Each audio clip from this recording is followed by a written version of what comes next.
Abraçar árvores é uma maneira de mostrar que você se preocupa com elas. 1, 2, 3, 4. If you'll all gather close around the phonograph and listen carefully, I'll tell you how we're going to have a whole lot of fun.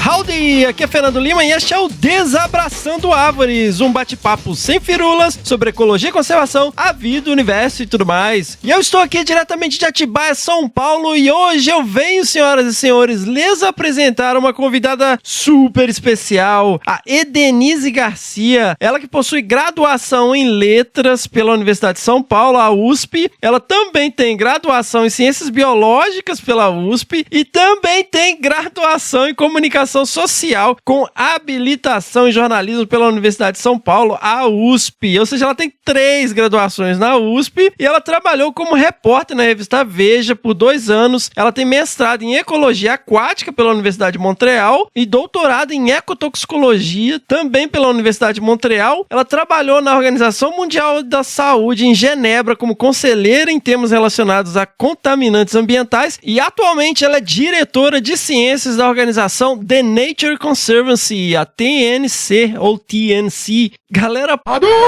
que pariu! Foi absolutamente inacreditável gravar com a Edenise, assim, eu tinha uma ideia já, né, da trajetória dela, assim, dando uma garimpada aqui e ali, mas eu conversei com ela e, nossa, tem histórias que pra sempre estarão no meu imaginário, assim, inclusive histórias que não estão no episódio, porque depois que a gente acabou a gravação, a gente ainda ficou conversando um pouco e eu fiquei pensando, meu Deus, por que eu desliguei esse microfone? Porque, nossa, sinceramente, ao longo dessa semana eu fiquei lembrando disso várias vezes, uma história que ela contou envolvendo uma linha de 5 quilômetros de baleias em migração e ela teve a oportunidade de ver isso de helicóptero. Mas seguimos então, galera. Fiquem ligadas que esse episódio está sensacional. Pessoal, lembrando aí as nossas redes sociais lá no Facebook, o Desabraçando Árvores Podcast, lá no Instagram e no Twitter, o @Desabrace. E temos também um canal no Telegram. E sigam lá, nós somos um podcast, então assim, nós usamos as redes sociais para divulgar os episódios. Então, às vezes, as pessoas vêm me perguntar, que legal essa página aqui, sobre o que é. Nós somos um podcast. Nós não somos um perfil de Instagram, né? Então, sigam lá os nossos podcasts. Nós temos 3 podcasts, o Desabraçando Árvores, o Que Bicho é Esse e o Que Bicho é Esse Crianças. Sigam lá no Spotify e na Apple Podcasts, se inscrevam no Google Podcasts ou no Castbox, favoritem no Deezer, lá para não perder nenhum episódio. Isso é importante também para as nossas estatísticas, galera. Pessoal, como sempre, temos aqui que fazer esse disclaimer, porque esse projeto é um projeto completamente independente, onde a gente pode falar o que quer, porque nós não temos rabo preso com ninguém, e ele é bancado por um grupo de apoiadores e apoiadoras sensacionais que acreditam no projeto, que se afiliaram ao movimento, se juntaram ao MDA, o Movimento Desabraçando Árvores, apoiando lá na nossa campanha no Padrim, www.padrim.com.br/desabrace, e no Catarse, www.catarse.me/desabrace, ou lá no PicPay com doações pontuais e também via Pix. Lá no Padrim e no Catarse você faz assinaturas mensais e você pode contribuir com esse projeto a partir de R$1, galera. Parece pouco, mas faz diferença. Se você tem 100 pessoas doando R$1, R$100. Aí dá pra pagar, quase dá pra pagar a edição de um episódio. Por que nós precisamos desse recurso? Para pagar a edição de áudio, para pagar a hospedagem dos episódios, para pagar algumas pequenas ajustes de equipamento que nós temos que fazer de vez em quando e trazer este podcast para vocês. Os apoiadores e apoiadoras têm acesso a um grupo exclusivo no WhatsApp, onde nós trocamos ideias, estão lá, né, toda a nossa bancada aqui, e super legal, de vez em quando a gente faz umas viagens completamente malucas lá no grupo. Apoiem lá o projeto a partir de R$1, junte-se a nós, lembrando que nós temos 3 categorias, categoria espécie, gênero, família. Então, se você se sente compelido, se você se sente compelida, junte-se e apoie o nosso projeto. Uma outra forma de apoiar o projeto é entrar lá na nossa loja, que é www www.loja.desabrace.com.br. Todos os links que eu tô falando à toa, né, porque ninguém vai parar para anotar isso, eles estão disponíveis na descrição do episódio. Então, cliquem lá na descrição do episódio e vocês vão ver todos esses links, mas entrem lá na nossa loja e, puxa, comprem lá os nossos produtos. Temos camisetas, pets bordados, canecas, kits de primeiros socorros e agora também chegaram alguns livros, moçada. Nós temos aí um livro sensacional pra galera que curte ecologia de paisagem, o volume 1 e 2 do livro Ecologia da Paisagem no Contexto Luso-Brasileiro, uma parceria absolutamente sensacional aí. E tem lá também um capítulo sobre conservação da biodiversidade que eu tive o privilégio e a honra de contribuir, né? Um capítulo aí liderado pelo meu grande amigo Alexandre Ueso. Um grande abraço aí, Ale. Galera, os livros, se não estão disponíveis, estarão disponíveis em breve na nossa lojinha. Nós só vamos vender os 2 volumes juntos. E considerem aí, né, dar uma sacada lá nos outros produtos e apoie o movimento desta maneira. Pessoal, além do apoio financeiro, nós também temos o apoio quase emocional. Nós temos um apoio enorme aí que nos ajuda nas redes sociais, que nos ajuda discutindo temas, pensando em propostas, identidade visual e tudo mais, né? Vários apoiadores e apoiadoras que, além de apoiarem financeiramente o projeto, eles acabam se envolvendo indiretamente, né? Lá no grupo a gente acaba pensando algumas pessoas que se engajam mais ou uma pessoa que está com a gente há anos, né? Praticamente, acho que foi no primeiro ano do projeto, a Caroline Gomes se juntou aqui, apoiando a gente, sempre dando altas ideias e ajudando a gente nas redes sociais. Então só posso aqui agradecer mais uma vez a nossa querida Caroline Gomes do @Bicho Preguiça Responde, é um projetinho de iniciação científica sensacional lá no Instagram. Sigam lá, @Bicho Preguiça Responde. Bom, pessoal, vai ter que rolar, né? Vai ter que rolar.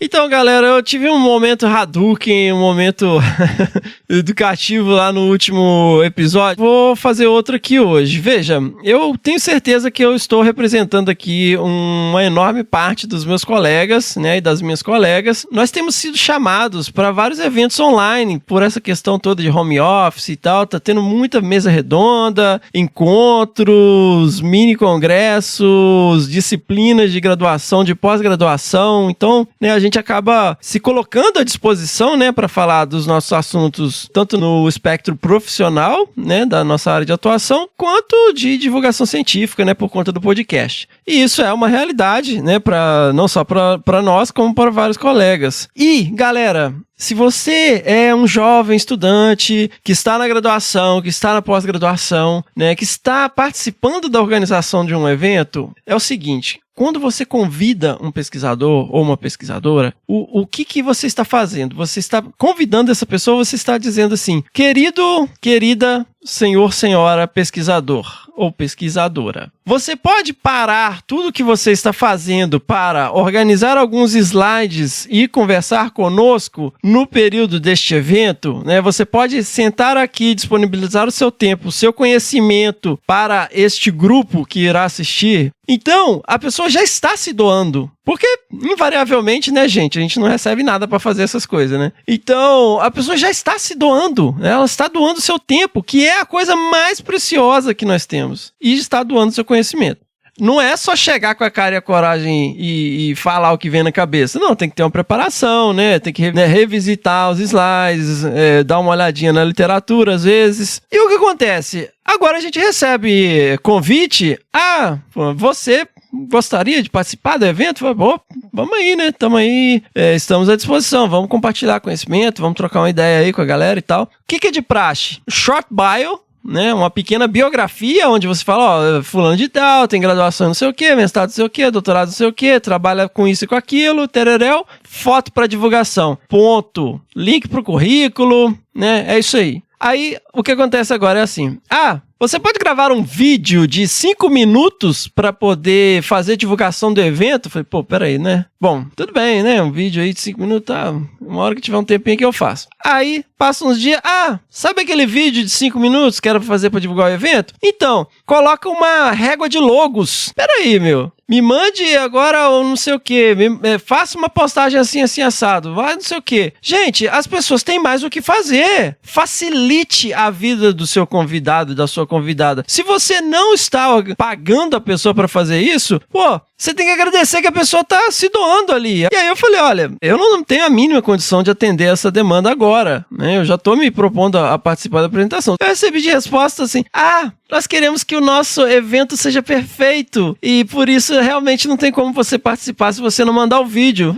Vai meu, vocês estão de sacanagem, galera. Presta atenção. Você tá organizando um evento de estudantes de graduação. Eu não tô desfazendo, não. É super importante que haja isso. Mas, cara, facilitem a vida dos convidados, das convidadas. Então, pessoal, todos nós fizemos graduação. A gente sabe como esses eventos são importantes, né? Não importa o tamanho. E participar deles é sensacional. E organizar, então, é um grande aprendizado. Mas o fato de você estar organizando o evento, ou participando da organização, né? Você está super envolvido, super envolvida, né? Tendo um monte de trabalho, fazendo um monte de coisa, e está sendo super legal e tal. Não quer dizer que este evento seja a maior coisa, o maior evento, o novo Woodstock da biologia, o novo Woodstock do meio ambiente e conservação, gente. Entendam isso. Por exemplo, aqui no podcast, a única coisa que a gente pede dos convidados e das convidadas é um fone de ouvido, uma conexão estável com a internet e que eles procurem um lugar silencioso. Nem sempre é possível, muitas vezes as pessoas parecem para gravar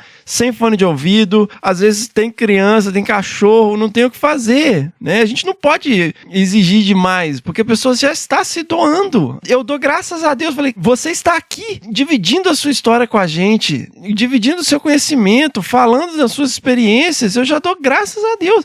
A pessoa já está se doando completamente. Muitas das pessoas que participam aqui do podcast, né, têm grande visibilidade nas redes sociais, e a gente não fica pedindo, você tem que fazer divulgação, você tem que fazer um vídeo divulgando o episódio e tal. Por quê? Porque eu sinto que se a pessoa quiser fazer isso, ela faz. Mas isso não é um impeditivo. Eu já acho o máximo a pessoa se dispor a vir aqui a contar sua jornada, a dividir suas experiências. Eu sei que a pessoa tem suas metas, seus objetivos, né, o seu trabalho e está super ocupado, super ocupada. Disponibilizar o seu tempo já é um grant, né? Já é uma coisa super legal. Então a gente procura não pedir muito além disso. Por quê? Porque a gente sabe que as pessoas são ocupadas, ainda mais pessoas assim de grande renome que vêm aqui no podcast. Então, a gente já fica muito grato da pessoa se disponibilizar a isso. Então, pensem assim também, gente. Eu participei de eventos em que depois o vídeo fica fechado só para os inscritos. Eu falei, eu não vou ter acesso à minha própria palestra? É a mesma coisa que eu chamar uma pessoa aqui para ser entrevistada e eu falar,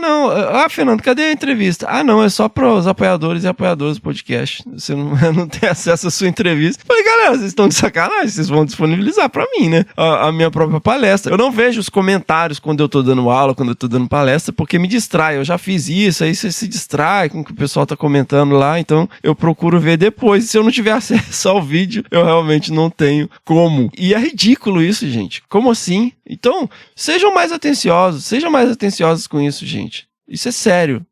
Tudo agora é assim, você tem que, além de doar seu tempo, além de se preparar, aí querem que você disponibilize a apresentação. Você vai disponibilizar a apresentação? Não vou disponibilizar a apresentação. Não vou. Por quê? Porque tem anos de trabalho aqui, tem fotos aqui que não são minhas, são fotos de colegas, né? Tem todo um embasamento teórico, ainda mais pra gente que trabalha com predadores, essas porcaria caem em rede social, assim como já caiu foto minha capturando onça e caiu em círculo de hater aí, que é contra a caça, e porque a foto parecia que era caça, não sei o que, e foi um barata-voa do inferno. Então a gente restringe esses materiais, né? Isso não é assim, não.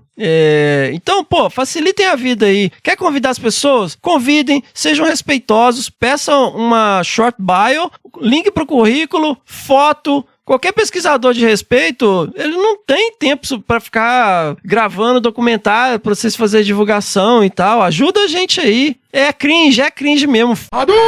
Então fica aí o recadinho, galera. Vai organizar um evento? Ajudem os seus convidados, ajudem as suas convidadas. Eles estão se disponibilizando a te ajudar. Então ajuda a gente. Você tem que ajudar a gente a te ajudar.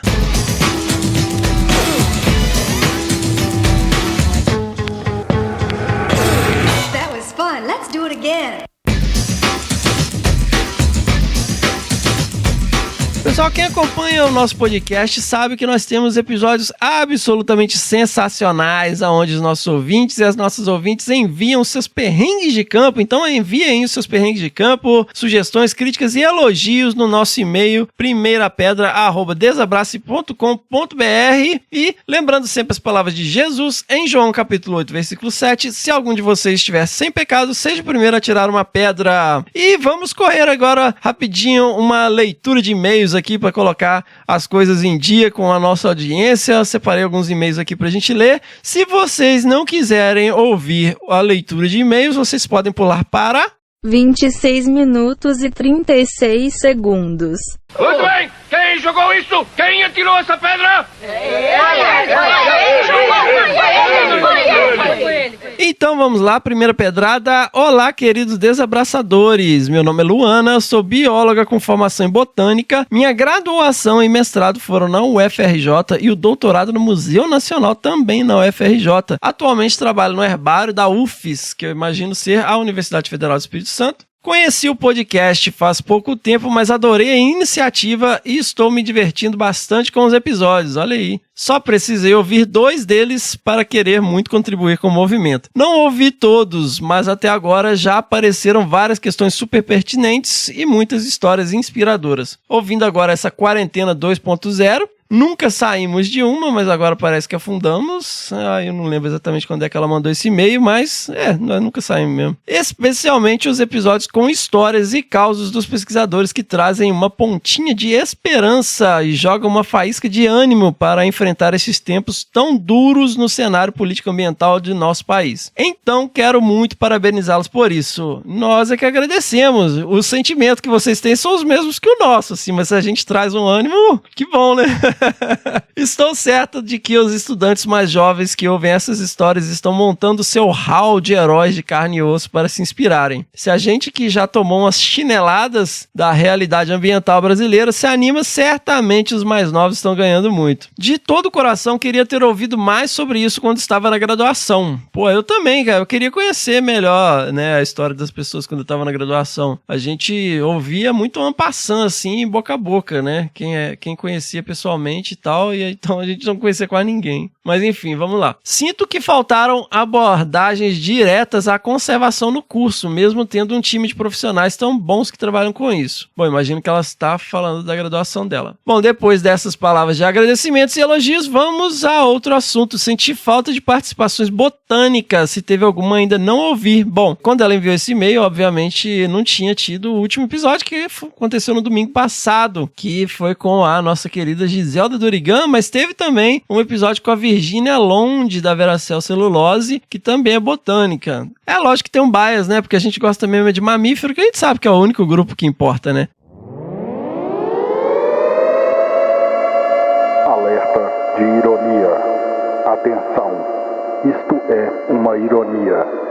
O Fernando está sendo irônico. Atenção, isto é uma ironia.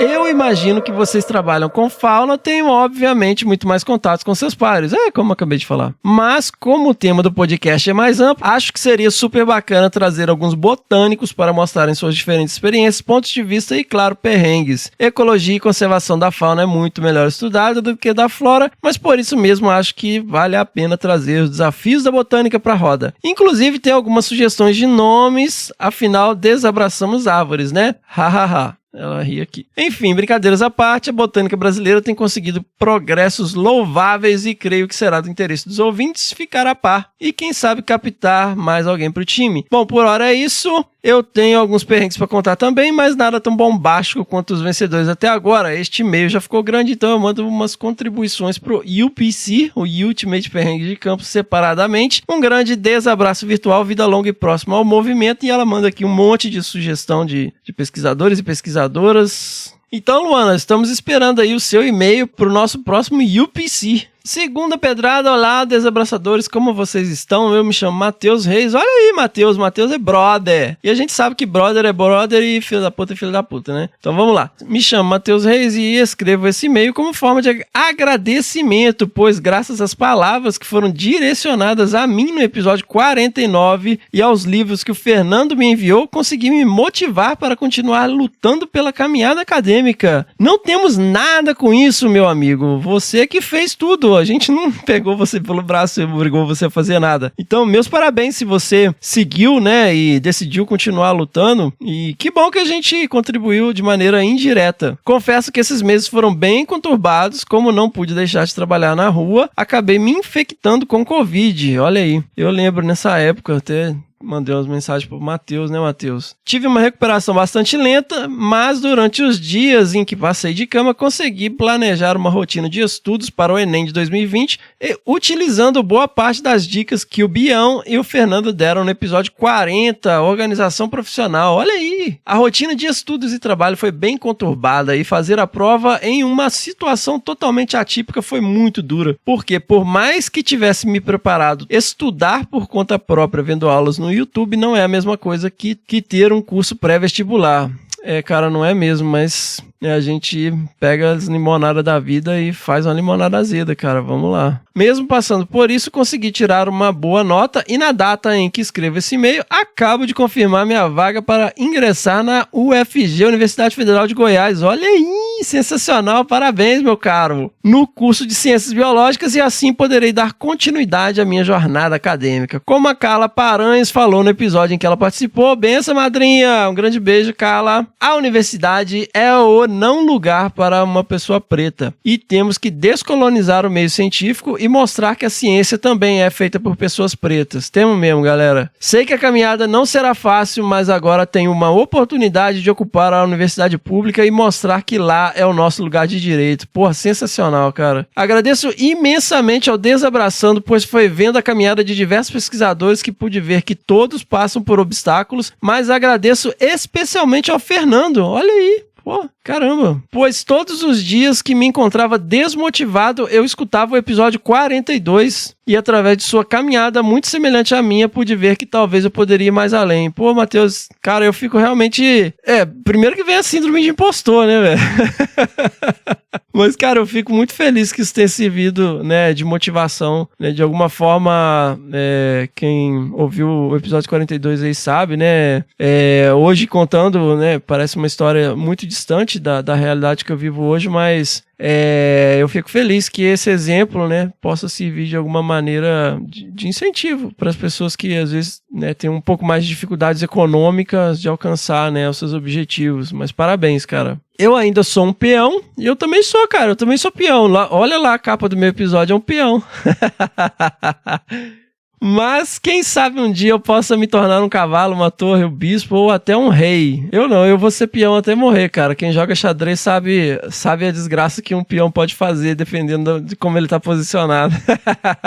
Pois agora eu tenho uma oportunidade de me capacitar e me tornar o grande biólogo que sempre almejei ser. Muito bom. Peço perdão pelo e-mail gigante e mais uma vez obrigado por tudo. Um grande desabraço a todos. Vida longa ao Desabraçando Árvores. Matheus Reis. Porra, sensacional, Matheus, muitíssimo obrigado, cara. E muitíssimo obrigado pelo apoio ao projeto, cara. E de estar sempre aí envolvido, né? E mandando, né, suas mensagens e tal. Pô, a gente fica super feliz, cara. Terceira pedrada. Olá, queridos hosts. Boa tarde. Primeiro, gostaria de parabenizar pelo trabalho incrível que vocês vêm desenvolvendo. É sensacional. Considero Desabraçando um divisor de águas na minha vida profissional até então. Sei que vocês não se responsabilizam por nada, mas muito obrigado. Por fim, gostaria de sugerir uma pauta. Galera, e a sugestão é tão absurdamente sensacional que eu nem vou falar qual é, nós vamos guardar para fazer um episódio sobre o tema que ele sugeriu. Pô, muitíssimo obrigado. Ele não falou o nome do início, mas é o Jefferson Lucas Souza Freitas, que é biólogo da Universidade Estadual do Ceará e mestrando em Ciência Animal da Universidade Estadual Paulista, Unesp. Muito bom, meu cara, muitíssimo obrigado pela sua sugestão. Eu realmente não vou falar qual que é a sugestão dele, porque eu quero fazer um episódio só sobre isso.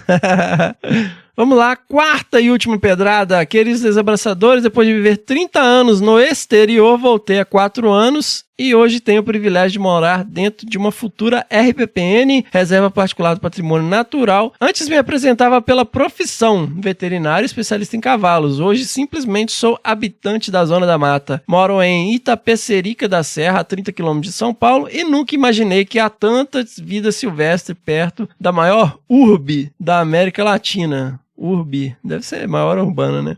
Tem mesmo, galera. A gente mora aqui do outro lado da serra, o aeroporto de Guarulhos está no fundo aqui de casa. E que biodiversidade que tem na Cantareira, na Mantiqueira, gente. É muito legal. Descobri recentemente o Desabraçando Árvores e virei fã incondicional. Desde então vejo a vida ao meu redor com outros olhos, porque antes só observava, agora entendo mais o comportamento de cada espécie. Olha aí! E que responsa, hein? Exemplos. Desde a entrevista da Nádia Emétrio, entendo que coabito com os coatis e até já encontrei o ninho deles. Olha só, eu queria encontrar o ninho de coati também. Diariamente o gavião pega macaco me adverte que vive em seu território, como me ensinou William Menck. Graças ao Adriano Chiarello, tenho torcicolos procurando bichos preguiças nas embaúbas. Já tive 4 encontros, olha aí, Jungle Eye, muito bom. As pacas do Marcelo Maggioli, que encontro nas câmeras trap, me informam que estão gordas e saudáveis. O Tadeu de Oliveira me ajudou a identificar o tigrinos ou gutulos, que eu pensava ser uma jaguatirica, aqui nessa região da Mata Atlântica é gutulos, viu, querida? O Emerson Vieira me fez questionar se também tem um rato da taquara como vizinho. Olha aí. Com certeza ainda verei uma lontra, como me informou Marcelo Heingans. E o Fred Lemos me tirou muitas dúvidas sobre os cachorros do mato que frequentemente aparecem por aqui. Outro visitante frequente é o Tatu Galinha, que o Danilo Kluiver me ajudou a entender melhor. Adoro a alegria contagiante da Miriam e o olhar crítico do Fernando. Parabéns e longa vida para esse casal. Opa, obrigado, sensacional. Resumindo, este podcast é sensacional. Um desabraço, Cristine Rueck. Não joguei nenhuma pedra, muito pelo contrário. Sensacional, pessoal. Muitíssimo obrigado pelos seus e-mails, muitíssimo obrigado pelas suas pedradas. Seguimos para o episódio.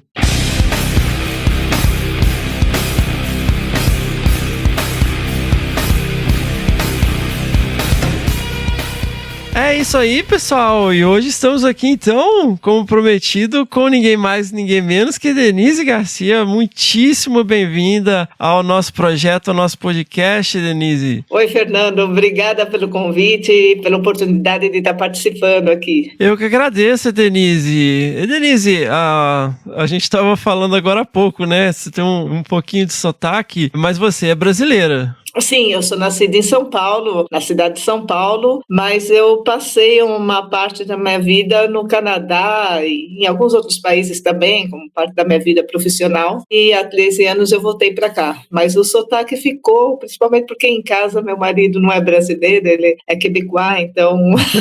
E você foi logo jovem, assim? Na realidade, eu tive uma ida mais cedo para o Canadá e o maior tempo que eu passei lá foi para o meu mestrado, para o meu doutorado, pós-docs e por aí afora, e trabalho mesmo, a carreira profissional, uma boa parte, e depois voltei para o Brasil para trabalhar na The Nature Conservancy, onde eu estou até agora. Você começa a sua carreira, na verdade, com letras, né? Você tem graduação em letras, a primeira graduação, né, de várias.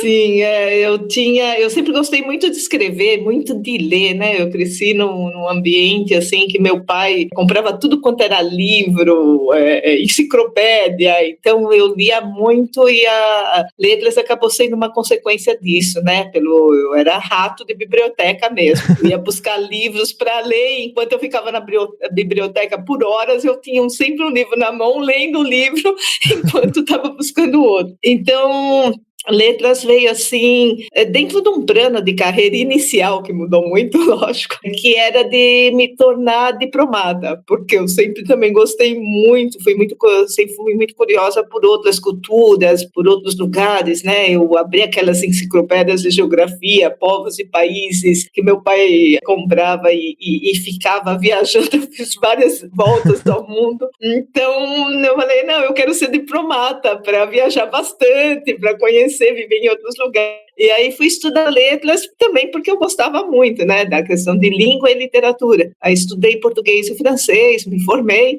só que aí o mundo deu algumas voltas, aí eu logo depois que eu entrei em letras, já no segundo ano, eu falei, acho que não é diplomata que eu quero ser jornalista. Então eu continuei estudando letras e ao mesmo tempo prestei vestibular, entrei e fui fazer jornalismo também simultaneamente com letras. Simultaneamente? Sim, eu trabalhava também e praticava esportes. Eu tinha uma vida muito... Olhando para trás, eu falo, como eu conseguia, né? Porque eu competia em remo e depois ciclismo, mas eu tinha, assim, uma agenda que começava por volta das 4 da manhã, porque o remo a gente tinha que treinar muito cedo, e começava às 5, então eu acordava muito cedo, ia treinar, dali eu ia para a ECA, era tudo na USP, então facilitava, né? Então eu ia lá para a Escola de Comunicação e Artes, cursava jornalismo pela manhã, à tarde, à noite, e intercalava matérias de letras, né? À tarde, à noite, e fazia então alguns bicos, né? Para trabalhar e sobreviver, ser independente. Que hora que você dormia? Quanto tempo você dormia? Né, eu dormia assim, era das 11 às 4 da manhã. Das 11. Eu nunca fui de dormir muito, não, e eu sempre fui de acordar muito cedo. O meu corpo se adaptou bem e eu passei vários anos assim, muitos anos mesmo. E fim de semana, não me pergunta se eu dormia até meio-dia, não conseguia. Também acordava relativamente cedo, mesmo porque aos sábados e domingos pela manhã eu treinava, um pouquinho mais tarde, às 6 da manhã, mas treinava também. Caramba, e aí você... Eu tô tentando imaginar essa rotina assim, né, juntando tudo, tendo que estudar para as disciplinas, né, e 2 graduações ao mesmo tempo, mas aí você forma com algum intervalo? Ou você... Sim, eu me formei primeiro em letras, né, e ainda fiz no final 2 anos de licenciatura, dei aula também para ter essa experiência na vida, que não foi das melhores, mas em todo caso, 1 ano depois eu me formei em jornalismo, em comunicações, especialização em jornalismo. Trabalhei em jornalismo por 2 anos, aí fiz algumas outras coisas, trabalhei como tradutora também, gostava muito de trabalhar com tradução de livros, para a editora Globo, livros de literatura, tenho uma verdadeira paixão, sempre, como eu falei, sempre gostei muito das palavras, da escrita em si, mas aí chegou um ponto da minha vida que eu parei e falei, não, acho que não é isso que eu quero para o resto da minha vida, aí resolvi recomeçar e prestei vestibular e fui fazer biologia. Mas por que biologia? Na realidade, desde pequeno, meu pai tinha sítio, né? Então, a gente passava muito tempo lá, fins de semana todos, e eu sempre gostei muito desse contato com a natureza, animais, insetos, sempre tive uma curiosidade, né? Então, era algo que estava também em mim. Entre as minhas leituras, eu devorava tudo quanto era enciclopédia sobre animais também, né? Naquela época, a ecologia ainda não estava tanto em evidência, então eu lia, assistia tudo quanto era programa sobre vida animal, e estava latente, né? Então chegou uma hora, não que eu não gostasse de jornalismo, tive algumas frustrações no sentido da relação, da competição, não era aquilo que eu queria para minha vida, e no sentido também de eu ter que ficar muitas vezes noite afora, e como eu falei, eu sou uma pessoa matutina, eu acordo... Me pede para acordar às 4 da manhã, tranquilo, mas me pede para ir dormir às 4 da manhã, eu morro. Mas tinha que fazer isso, então não era natural para mim. E a questão da competitividade. Era muito legal o jornalismo, eu ainda estava no jornalismo antes da internet, e quando as reportagens, as notícias chegavam via... não é fax, como é que chama? Telex. Telex, então, nossa. Eu ficava ali na sala, olhando, era tão emocionante, porque você tinha uma sala ali, eu trabalhei um tempo na Veja, tinha uma sala ali ligada, os aparelhos ligados às várias agências de notícias, né? E aí a notícia vinha chegando assim, letra por letra, né? E eu ficava ali acompanhando, era muito legal. Era numa fitinha, né? Não era fitinha, já era como se se fosse uma máquina de escrever, digamos, tá? Só que tudo ia correndo automaticamente, né? Então você via notícia assim de primeira mão, realmente de primeiríssima mão, né? Sem internet, imagina. E aí você ia vendo ali, letrinha por letrinha, as palavras se formando e a notícia chegando. Isso assim, nossa, eu adorava. Era o que me fazia ficar acordada, né? Assim, porque eu vira e mexe, eu dava um pulinho na sala ali de Telex para acompanhar as notícias. Mas conta um dia típico, assim, você era repórter na Veja, né? Você fazia que tipo de matérias, assim? Eu trabalhei na editoria geral, né? Então, cobria tudo que não fosse esporte, que não fosse economia, que não fosse política, nem cultura. Então, entrava religião, entrava moda, entrava ciências, entrava educação. Então, entrava uma série, era muito diverso. E, assim, as condições de trabalho, no sentido de recursos, eram muito boas, então facilitava muito o trabalho. Chegou um ponto também que eu me disse, eu gostaria de produzir algo que durasse mais que uma semana, né? Porque a revista era semanal. Então, daí combinou tudo, essa questão de ciências, de natureza, que eu sempre gostei, né? Então, não foi difícil tomar a decisão e eu nunca tive medo de mudanças na minha vida, sabe? De encarar e falar, não é isso. De recomeçar, eu acho que faz parte do game. Para mim, sempre o mais importante era ser feliz no que eu fazia. Então, enquanto eu estava feliz, tudo bem. A hora que me incomodava um pouco, não, vamos mudar. Se eu não conseguisse mudar as condições, eu mudava eu mesma. Então foi o que eu fiz na vida, não me arrependo, pelo contrário, não me arrependo de ter sido jornalista, de ter estudado letras, ao contrário, tudo assim me trouxe um background muito importante para a continuação da minha vida. Você fez vestibular de novo e começou de novo então na biologia? Fiz vestibular e biologia nunca foi o meu forte, né? Embora eu gostasse muito da questão de natureza, tudo, mas as questões de, principalmente microbiologia, nunca foram o meu forte. Nem na faculdade eu não gostava muito, eu sou uma pessoa muito do visível, então do infinitamente grande tudo bem, mas o infinitamente pequeno já era um pouco abstrato, embora eu tenha trabalhado mais tarde com isso. Mas em todo caso, aí eu peguei um livro de biologia, li o livro de cabo a rabo e fui prestar vestibular.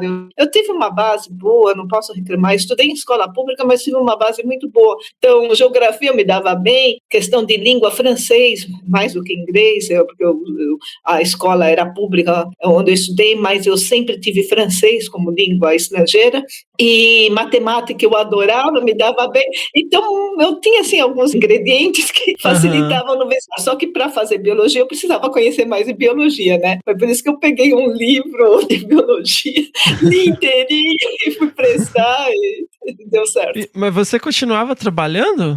Continuei, sempre continuei a trabalhar durante todo o período em que eu estudei, mesmo a USP não sendo paga. Como eu te falei, trabalhei muito com correção de redação, né? Trabalhava naquele tempo eram as escolas Objetivo, que viraram faculdades Objetivos depois, agora é alguma coisa, Faculdade de São Paulo, não me lembro. Em todo caso, corrigia vestibular, redação de vestibular, redação de alunos de cursinho por muito tempo. Trabalhei como freelance no período também que eu estudava jornalismo para a própria editora Abril, eles tinham um setor de revisão de texto, depois trabalhei como freelance, mais como repórter freelance, antes de ingressar na Veja. E mais tarde prestei um concurso público, fui trabalhar com ICMS, mas era um trabalho que eu não tinha horário, porque eu tinha que procurar representantes legais das companhias, né, que tinham alguma empresa, então eu podia pessoas, né, porque em geral eram empresas que haviam fechado. E assim, levava meu trabalho a sério, mas o fato de eu não ter um horário me facilitou muito a vida e me permitiu, né, fazer também essas escolhas, essas trocas, né. Eu acho acho que também isso é importante, né, considerar, porque eu sempre fui muito independente, embora meu pai me desse todas as condições, mas eu sempre quis estabelecer uma independência. Aos 17 anos, quando eu entrei, primeira faculdade que eu entrei, letras, a primeira coisa que eu fiz foi procurar ali algum anúncio para eu poder me tornar independente economicamente também, né? Então, isso fez parte e, bom, como eu disse, as coisas foram se juntando e dando certo. Dentro da biologia, você começou a fazer algum estágio? Você começou a se interessar mais pelo que durante a graduação? Olha, quando eu cheguei em biologia, eu tinha muito claro para mim o que eu queria e o que eu não queria, né? Então, eu tinha um foco já na área de ecologia. Tive a oportunidade de começar a fazer estágio. Ainda não era formalmente chamado de iniciação científica, mas era o equivalente. Comecei a trabalhar na área de taxonomia de invertebrados bentônicos, né? Ou seja, de insetos que vivem no fundo de rios, fundo de lagos, né? De corpos aquáticos, larvas de inseto. Então, comecei ali e aí surgiu uma oportunidade para fazer um estágio na CETESB. Olha aí. Foi muito legal esse estágio para mim, conheci pessoas assim muito bacanas e tive a oportunidade de me envolver em vários projetos ali, participar, consequentemente escrever pequenos artigos e participar de congressos, e sempre nessa área de limnologia, ou seja, ecologia de corpos aquáticos, né? Trabalhei com questão de cavas de areia, mineração que formam aquelas cavas, aqueles buracos que depois viram lagos. Trabalhei com questão de derramamento de petróleo, com questões, um projeto muito legal em Cubatão.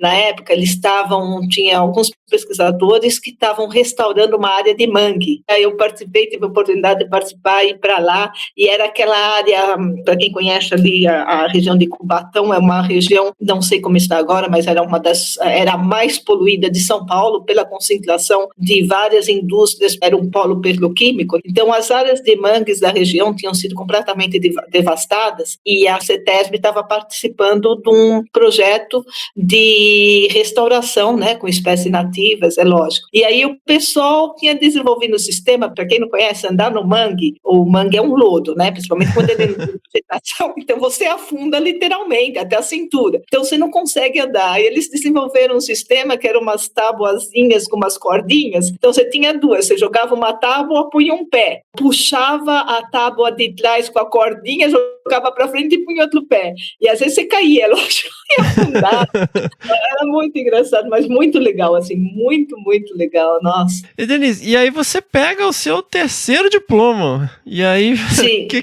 você vai fazer? Para eu me formar, a USP deve ter ainda, o Departamento de Ciências Biológicas, muitas matérias optativas, né? Então, e muitas delas com viagens de campo. E eu fiz todas. Tanto que eu nunca esqueço, quando eu fui pegar o meu diploma, né, o histórico escolar, a mulher da secretaria olhou para mim e falou: você fez tudo isso? Eu tinha, assim, 3 vezes mais um mínimo necessário de matérias optativas.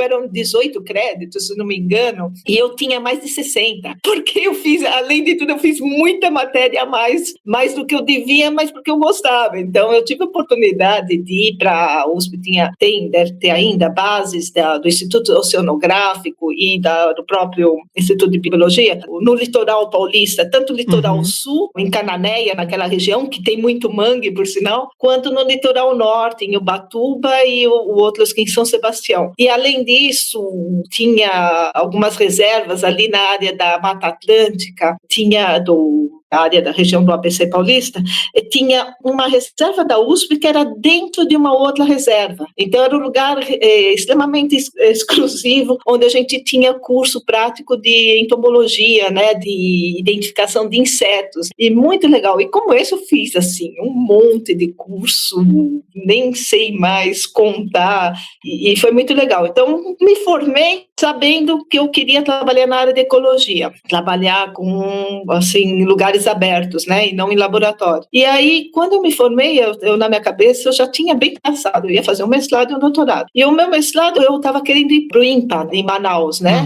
que é o Instituto Nacional de Pesquisas Amazônicas, e queria fazer o meu mestrado lá, particularmente com manatis, que sempre foi um animal ou com bromélias, né? Mas nesse meio tempo, eu vi um anúncio no jornalzinho ali do campus da USP sobre o bolsas de estudo que o governo canadense estava oferecendo. Aí eu olhei aquilo lá, me atraiu, aí eu falei, por que não, né? Aí vi o que precisava, eu lembro, eu me formei assim em dezembro, né, próximo do Natal, era um dia 22 de dezembro, peguei um avião, comprei uma passagem, peguei um avião e fui para Montreal. Não conhecia ninguém e falei, bom, porque a bolsa era para a Universidade de Montreal, né, mas como eu falava francês, eu falei, legal. Aí fui para lá, fui para a universidade, apareci quase na véspera de Natal, o pessoal que estava lá, as poucas pessoas, porque estava todo mundo em férias, né, poucas pessoas que estavam lá olharam para mim assim, o que essa brasileira tá fazendo aqui? Aquele frio, que tava um frio. Então,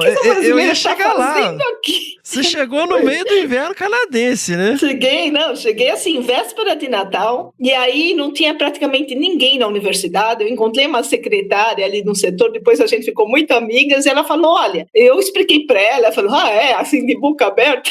Aí ela falou, olha, tem um professor que chegou aqui na universidade faz pouco tempo, e ele trabalha muito na América Latina. Aí eu fui lá, e esse professor era um Caxias, ele estava lá também, era acho que o único professor. Aí conversei com ele e tal, aí ele olhou para mim, falou, peraí, você chegou do Brasil ontem para procurar um professor para te orientar no mestrado? Eu falei, sim.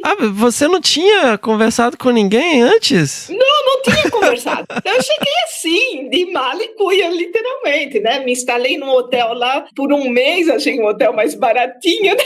Reservei tudo e falei, aqui que eu fico, né? Vou procurar, não saio daqui sem um orientador, porque eu tinha que ter um orientador que me aceitasse. E eu sempre fui muito direta, essa coisa de ficar mandando, até já estava começando a época de e-mail, né? Mas essa coisa de ficar esperando não é comigo. Então eu gosto de fazer acontecer. Então eu fui para lá, desembarquei, fui atrás. Ele marcou comigo, vem aqui amanhã a gente conversa mais. Aí fui lá, tal, aí fez toda uma sabatina, tudo. E no final me convidou para almoçar, a gente conversou bastante. Aí no final ele sacou já um papelzinho com o endereço dele na mão e me perguntou, onde é que você vai passar o Natal? Falei, eu acho que eu vou fazer algum piquenique em algum parque. Falei para ele, no inverno canadense. Aí ele falou, tá aqui meu endereço. Eu e minha amiga, só que em francês, quando você, mon copain, não, ele não falou ma copine, ele falou mon ami, fica ambíguo, você não sabe se é um homem ou uma mulher. Então ele falou, eu e meu amigo, a gente tá indo passar o Natal nas montanhas, vem com a gente, tá aqui, 9 horas, ao dia, sábado, nem me lembro direito, aparece lá e você vem com a gente. Aí eu peguei o endereço, fui pro hotel, liguei pro Brasil, pro meu namorado, né, falei pra ele, peraí, esse professor tá me convidando, ele falou que ele vai com um amigo, só que eu não sei se é mulher ou homem, você acha que vou, sabe? Eu fiquei assim meio receosa, te juro. Eu tava sozinha lá, né? Falei, será que é uma fria? O que é isso, né? Sei lá. Aí peguei e falei, bom, em todo caso eu vou. Se eu não me sentir confortável, dou uma desculpa e não vou mais. Aí eu apareci lá, tava ele e a esposa dele, né, quer dizer, não era esposa, então, a namorada dele, né. Aí eu fiquei mais tranquilo e tal, e fui passar o Natal na casa num chalé, com a família dele, assim, fui super bem recebida, assim, nossa. E aí o coração se abriu, né. Consegui o orientador, apliquei, depois consegui a bolsa e fui para lá fazer o mestrado. Mas você também não tinha a bolsa ainda, você foi mesmo com a cara e a coragem. Porque eu tinha que ter um orientador, né, ser aceita por um orientador que se predispusesse a me orientar em caso eu tivesse a bolsa. Então eu fui lá achar o tal do orientador, né, no fuça-fuça, ao invés de ficar mandando cartinha, sabe? Para mim sempre funcionou mais olhando as pessoas nos olhos e falando diretamente do que essa relação à distância.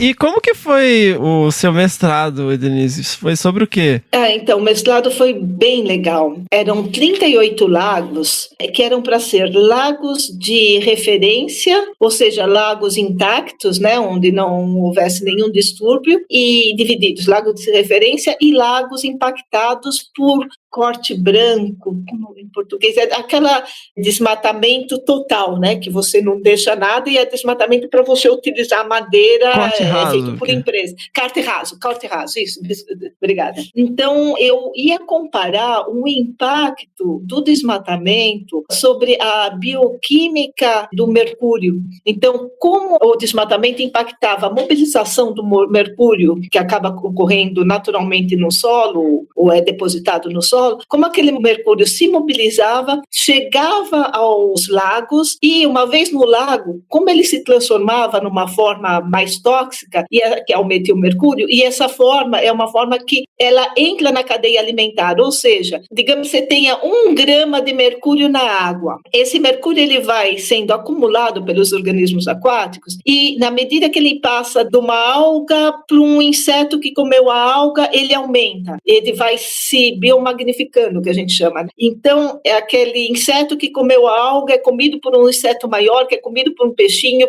que é comido por um peixe médio, e assim sucessivamente. E aí, quando você chega naquele peixe predador no alto da cadeia alimentar, a concentração ela pode ter aumentado em relação a que tinha originalmente na água, ou no solo, no sedimento, no fundo do lago, ela pode ter aumentado em 1 milhão de vezes. 1 milhão? Por isso que o mercúrio ele é um problema, porque além dele ser bioacumulável, ele se concentra no tecido e não na gordura, como outros contaminantes, principalmente pesticidas, né? Então, o mercúrio se concentra no músculo. Então, num peixe, você pode estar comendo, ter uma dieta rica em peixe, achando que está tendo uma dieta saudável, mas dependendo do tipo de peixe e do tamanho do peixe, se é um peixe predador que você esteja comendo com frequência, você pode ter uma contaminação aguda. E eu vi isso mais tarde, num outro trabalho que eu tive na Organização Mundial de Saúde, esse tipo de contaminação acontecer porque a pessoa adotava uma dieta exclusiva em peixe. Foi o que aconteceu na Baía de Minamata, não foi? Não, na Minamata, só que em Minamata o que aconteceu é que a planta de produção de produtos cloroalcalinos na região, ela liberava uma grande quantidade de mercúrio e do metilmercúrio na água. Então, não era um processo, porque na natureza o processo é mais lento, e ali não, era uma contaminação aguda mesmo. Então eles despejavam na baía diretamente, os peixes eram contaminados e as pessoas, né? Minamata é uma região à beira-mar, o peixe era a maior fonte de proteína, então as pessoas se alimentando daquele peixe se contaminavam já com altíssimas concentrações. Então você já tinha, principalmente nos fetos, né? Porque é um grande problema, porque o mercúrio ele atravessa a placenta e ele provoca problemas de distúrbios neurológicos. Daí o que a gente via, né, em Minamata, as pessoas com descoordenação motora, retardo mental bastante acentuado. Agora, num sistema normal, e é isso que eu estudei no meu doutorado, esse processo de transformação do mercúrio inorgânico numa forma orgânica, que é o metilmercúrio, que é bastante tóxica, é um processo que depende das condições de pH, das condições de redução, oxidação, ou seja, das condições bioquímicas do ambiente. Por vezes você tem lago em que você não tem problema nenhum de mercúrio, mesmo num peixe predador, mas em outros você tem todos os ingredientes que fazem com que aquele mercúrio se transforme nessa forma tóxica, que é essa que se amplifica. Então, foi isso que eu fui estudar no meu mestrado, mas, além disso, o que aconteceu? Um mês antes de eu iniciar os trabalhos de campo, teve um incêndio florestal, desses que a gente vê na televisão, bem na região dos meus lagos. E aí a gente já tinha tudo escolhido, os 38 lagos selecionados, porque você tinha que ter tamanhos comparáveis, condições comparáveis, né? Mas o que aconteceu? Eu até no final tive sorte, porque metade dos lagos, que eram para ser os lagos de referência, eles pegaram fogo, e alguns com fogo de alta intensidade, altíssima intensidade, não sobrou nada, e outros com uma intensidade mais fraca. Então, no final, eu acabei comparando o efeito dos incêndios florestais, do desmatamento, sobre a bioquímica do mercúrio e a participação na cadeia alimentar aquática. Olha então, só. acabei dando sorte. Não, foi sorte mesmo, porque você não escolhe o lago cuja redondeza vai pegar fogo. Esse projeto fazia parte de um projeto pan-canadense, né, sobre o uso sustentável da floresta boreal. Então, era só um aspecto desse projeto, era um dos temas desse projeto, que era muito mais amplo, que olhava, inclusive, a questão de APP, que no Canadá eles não chamam de APP, né, mas aquela banda protegida, né, e o impacto dela, e outros temas que são muito relevantes para o Brasil. Então, foi um mestrado, sem contar que os lagos eram bem isolados, eram na floresta boreal, então, para chegar em cada lago, só de helicóptero, até em alguns lugares tinha aquelas estradas onde era transportada a madeira do corte raso, mas era, assim, por terra, você ia demorar uma semana para chegar lá. Mas a gente, então, ia de helicóptero, acampava uma semana em cada lago, depois de uma semana o helicóptero vinha, buscava a gente, transportava para um outro lago, trazia comida, trazia água potável, tudo. Mas foi muito legal mesmo. No wilderness canadense, né? Como que era uma rotina assim? Primeiro, a gente ia, sobretudo na época de verão e na época, começava um pouquinho na primavera, passava o verão e pegava uma parte do outono. E aí, o que acontecia? Eu tinha muito sol, então, de novo, eu acordava super cedo. Primeiro raio de sol, eu já acordava. Então, o que eu fazia? Eu ia para o lago, pegava um barquinho e ficava remando ali no lago. Eu já tinha feito remo, eu tinha feito competição de remo, né? Como eu mencionei antes, então, eu ficava remando até o pessoal acordar. Aí, a gente ia para as amostragens, desde invertebrados aquáticos, aqueles que vivem na coluna d'água, que a gente chama zooplâncton, até os invertebrados que vivem no fundo dos lagos. E peixes também, porque eu ia também com uma equipe que fazia um trabalho com peixes especificamente, identificação, a questão de populações, o estoque, etc. Então, a gente trabalhava em conjunto. Então, passava o dia coletando, e eu, como gostava muito de fazer esporte, no final do dia eu sempre saía para nadar. Então, eu ficava atravessando os lagos, às vezes dava uma corridinha quando era lago que tinha proximidade com essas estradinhas que eu falei, né, que passava a madeira, aí dava uma corridinha. Uma vez me perdi. Fui chegar no acampamento já tarde, umas 10 da noite, mas como era verão, ainda estava muito claro, mas eu me perdi assim, nossa, eu tentei cortar caminho na volta, porque eu subestimei a distância do lago, nadei. Aí eu falei, não, na volta, dei uma corridinha, falei, na volta eu volto por uma península ali mais perto, né? Eu me perdi ali, porque não era tão evidente. Quando cheguei assim, tipo umas 4 horas, no mínimo, depois, nossa, o pessoal do acampamento estava super preocupado, super preocupado. Levei um pito.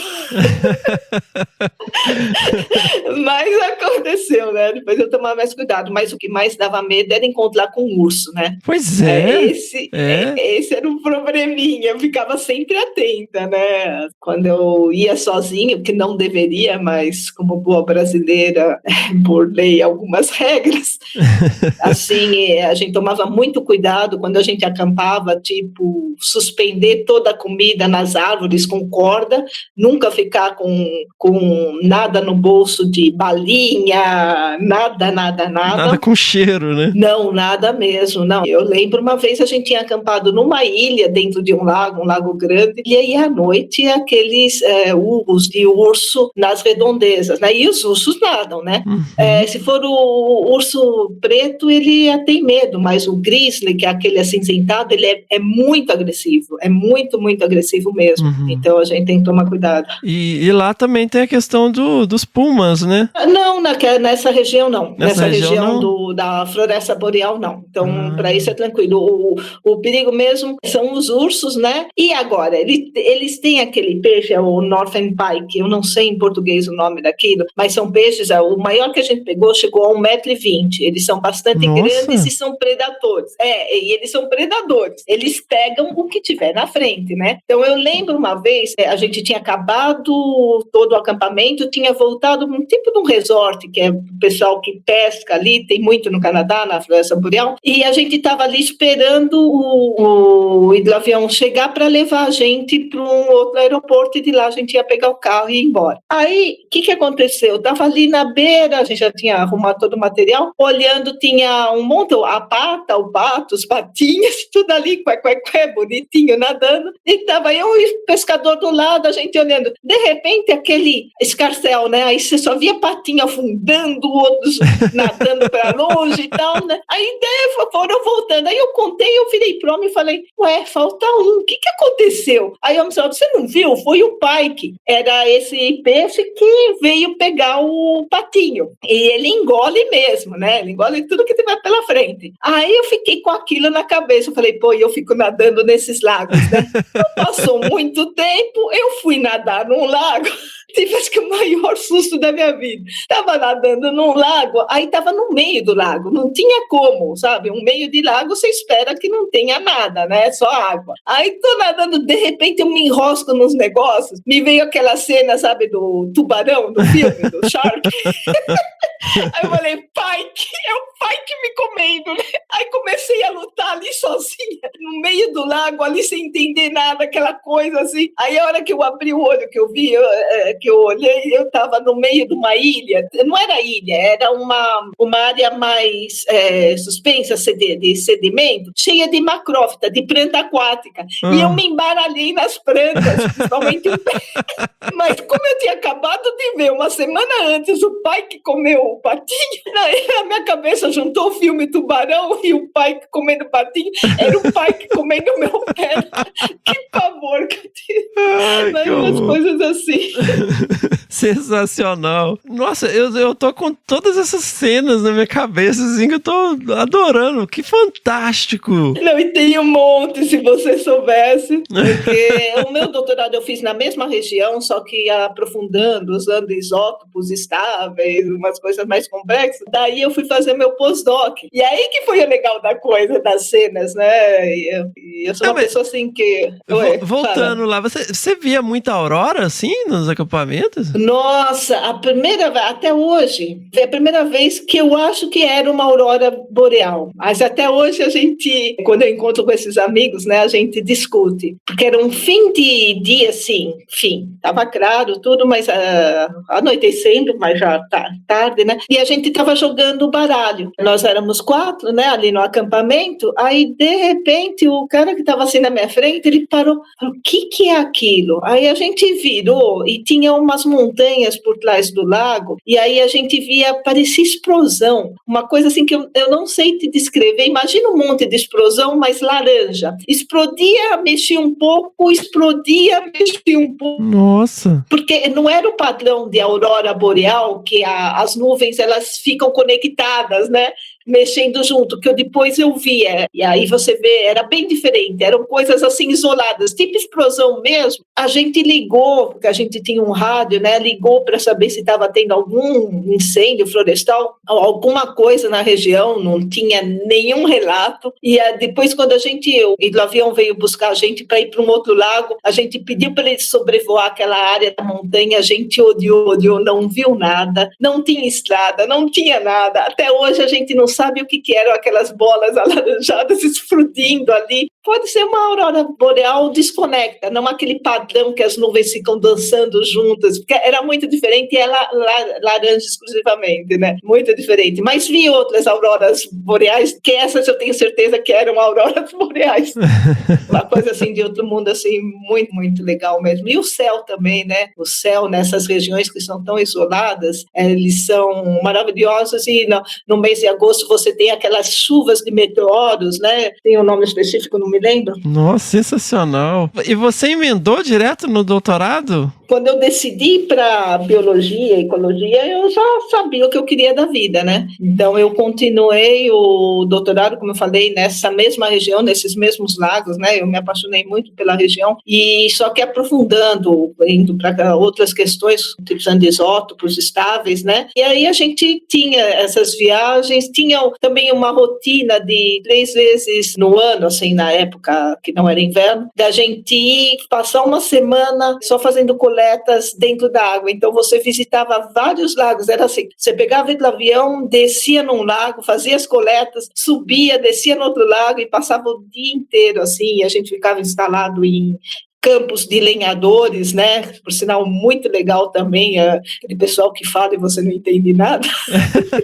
Mas, não, eu me lembro uma vez, eu conversando com um senhorzinho no campo, ele estava muito curioso, né? Porque não era normal ter pesquisador dormindo nos campos, né? Aí ele era já de idade, veio perguntar para mim, e ele tinha, assim, um sotaque muito forte, muito pior que o do meu sogro, muito forte, eu não entendia quase nada. Então ele falava, ui, até que uma hora eu pensei, e se eu falar não, né? Aí ele falou, não sei o que, eu falei, não. Aí ele me olhou, não?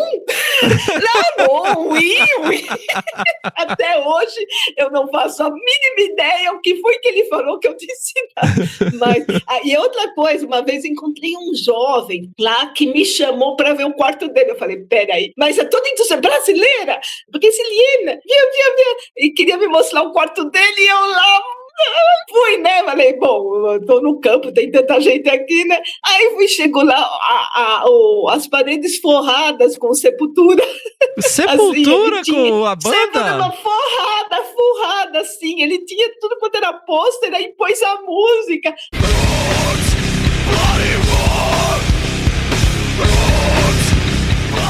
Tia, você gosta? Aí eu falei, eu não tanto, meu irmão adora, eu não, é muito meu estilo, mas tudo bem.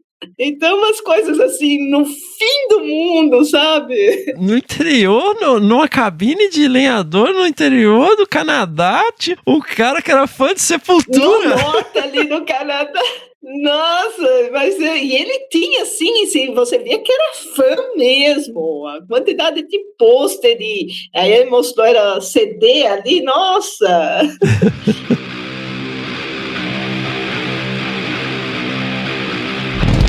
E aí você falou que no seu doutorado você foi para umas análises mais elaboradas de isótopos estáveis. Sim, porque aí eu estava mais interessada em entender, né, da onde vinha todo aquele mercúrio.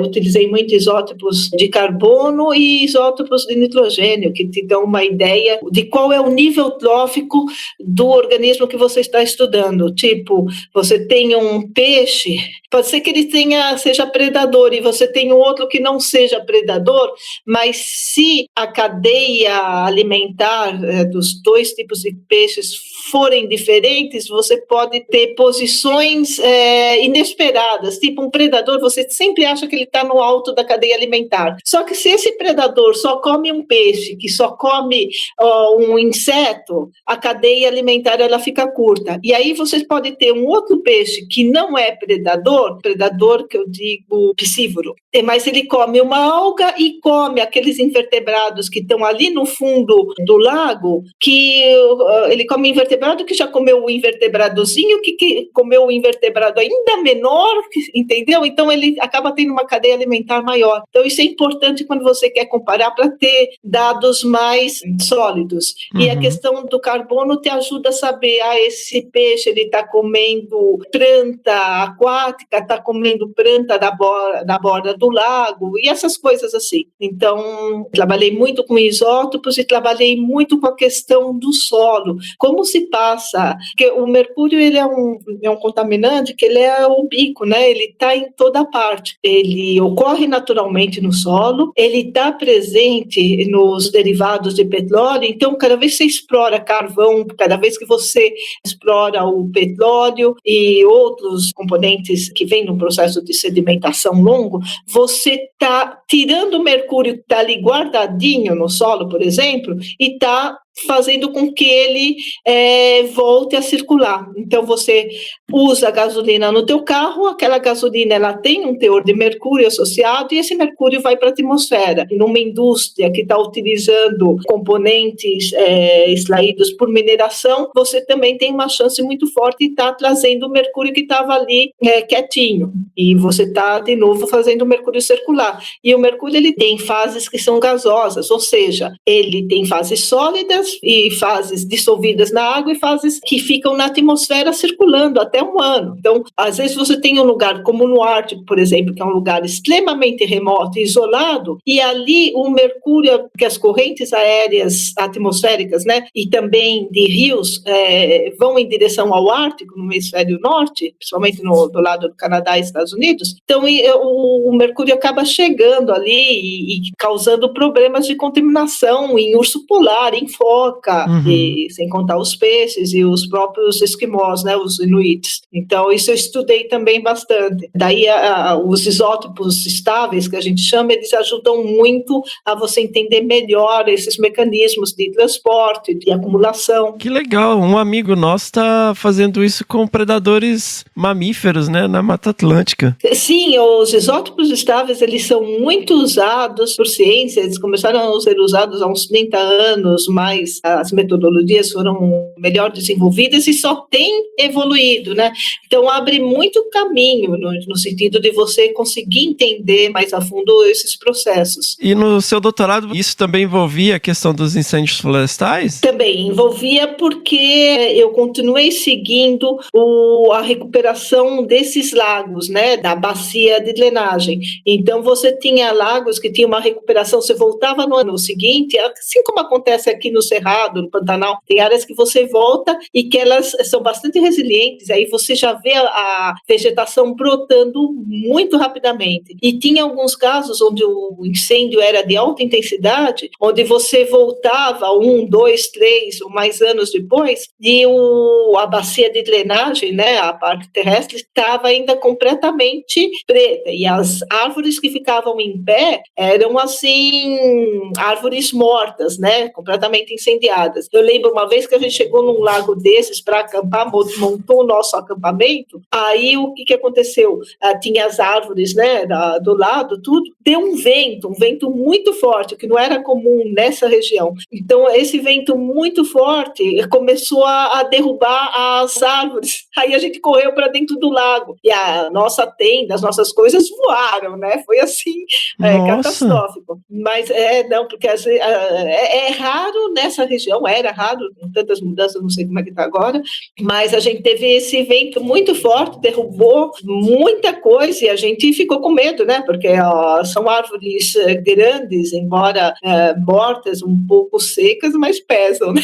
Então a gente foi para o meio do lago, que lá a gente sabia que não ia ter problema. Nossa. E aí você seguiu com essa mesma proposta no seu pós-doutorado? Não, no pós-doutorado eu inverti, eu fui trabalhar com pesquisa de base, assim, pesquisa, ainda trabalhando com vários contaminantes ambientais, dentre os quais o mercúrio, e aí eu fui parar no Ártico e na Amazônia. Eu fiz 2 pós-docs, né? Um deles eu passei 2 anos no arquipélago ártico do Canadá, nas ilhas ali, 2 anos maravilhosos, e olhando para o mercúrio na neve, olhando para o mercúrio na biota aquática, nos animais aquáticos, e olhando para outros contaminantes, porque, como eu falei, o Ártico acaba sendo um depositório de contaminantes, mas foram 2 anos, assim, muito, muito especiais, assim, completamente diferente de tudo que eu tinha vivido até então. Mas você ficava isolada lá? Não, o governo canadense, ele tem uma base de pesquisa na ilha de Cornwallis, tem um vilarejo, Resolute Bay, e tem essa base de pesquisa que é sensacional, você tem todo o apoio, assim, logístico que você não pode imaginar. Então, eu estava trabalhando com impactos de mudanças climáticas sobre a bioquímica de contaminantes, né, e entre os quais o mercúrio também. Então, eu só não ficava lá durante o inverno, porque o inverno não tinha luz, né, então no inverno você tem um período que são 24 horas sem luz e, ao contrário, no verão você tem 24 horas com sol, né, então isso, para quem está fazendo pesquisa que depende como eu dependia de radiação ultravioleta e radiação normal visível, que a gente chama, é muito bom. Então eu ficava nessa base a gente precisava de helicóptero, tinha helicóptero, precisava aquele skidoo, a moto de neve, aquelas motinhas que vão na neve? Tinha, Sim. precisava daquele 4 rodas, tinha. E a gente saía ali, tinha a ilha principal onde a gente ficava, né, de Cornwallis, e rodava lá, mas era muito legal. Tinha que ter sempre um guia, um ranger, que era um inuit, um esquimó, que sempre nos acompanhava por causa de urso, dessa vez de urso polar, porque o urso polar é ainda pior que aquele urso cinza. O urso polar, ele ataca as presas dele e ele vem com vento, né? Então, se bem que o olfato humano não é tão bom assim, mas ele vem sempre de uma forma traiçoeira. E como ele é branco, na época em que você tem neve, ele se confunde muito facilmente. Tanto que tinha lugar que a gente chegava. Se tinha pegada urso polar, o piloto, ele sobrevoava, assim, meia hora antes de pousar, para ter certeza que não tinha nenhum ali por perto. Nossa. Ou então, quando a gente ia com um ranger, ele ficava, o pessoal sempre armado, com pistola, né? Porque o urso polar, ele ataca, ele é bonitinho, mas ele é agressivo. Então, ele é o mais agressivo dos ursos. Então, ele ataca mesmo. Mas ele é lindo. Quer dizer, visto do ar, eu tive a oportunidade de ver urso polar mergulhando, urso polar com filhote, assim, uma coisa muito linda, muito linda. Mas, assim, quando você está fazendo pesquisa, você esquece o mundo, né? Você está ali coletando, e eu trabalhava muito com coleta ou de neve, ou de água, ou de organismos aquáticos, né? Então, você se desliga totalmente. Então, tem que ter alguém ali acordado, vigiando, né? E a gente sempre tinha esse acompanhamento. E mesmo porque no Ártico a neve não é tão espessa assim. As pessoas que não conhecem às vezes acham que é só neve, mas é uma neve assim bem ralinha comparativamente com outras partes do Canadá. Então você sai com a moto de neve, sei lá, e sai com 4 rodas, mas principalmente com a moto de neve, mas quando a neve está naquele período que ela começa a derreter, é muito perigoso, porque você atravessa assim áreas congeladas. Boa parte do teu tempo você passa pelo mar congelado. Você atravessa rios grandes congelados, né? Então você tem que ter sempre um guia que conheça a região para você seguir. Uma vez eu fiquei presa, por exemplo, no meio de um rio grande. Eu estava já não era neve, o 4 rodas ficou preso enroscado numa rocha no meio do rio. Então ele ficou com as 4 rodas, eu não sei como eu consegui, mas ele ficou com as 4 rodas suspensas e eu lá não conseguia descer e tinha correnteza. Aí esse nosso guia, que era um cara sensacional, um ranger sensacional, um senhor já, veio lá com corda para me tirar de lá, para depois tirar o esquidô, aquelas coisas. Mas tinha lugar que você tinha que tomar cuidado, porque, principalmente em cima da marquise, do mar congelado, você ia sempre próximo à beira, né? Mas mesmo assim, tem lugares que são profundos. Então você tinha que saber onde passar e onde não passar, para não cair numa rachadura, né? Num lugar que pudesse ceder. Mas era bem legal, nossa, muito legal mesmo.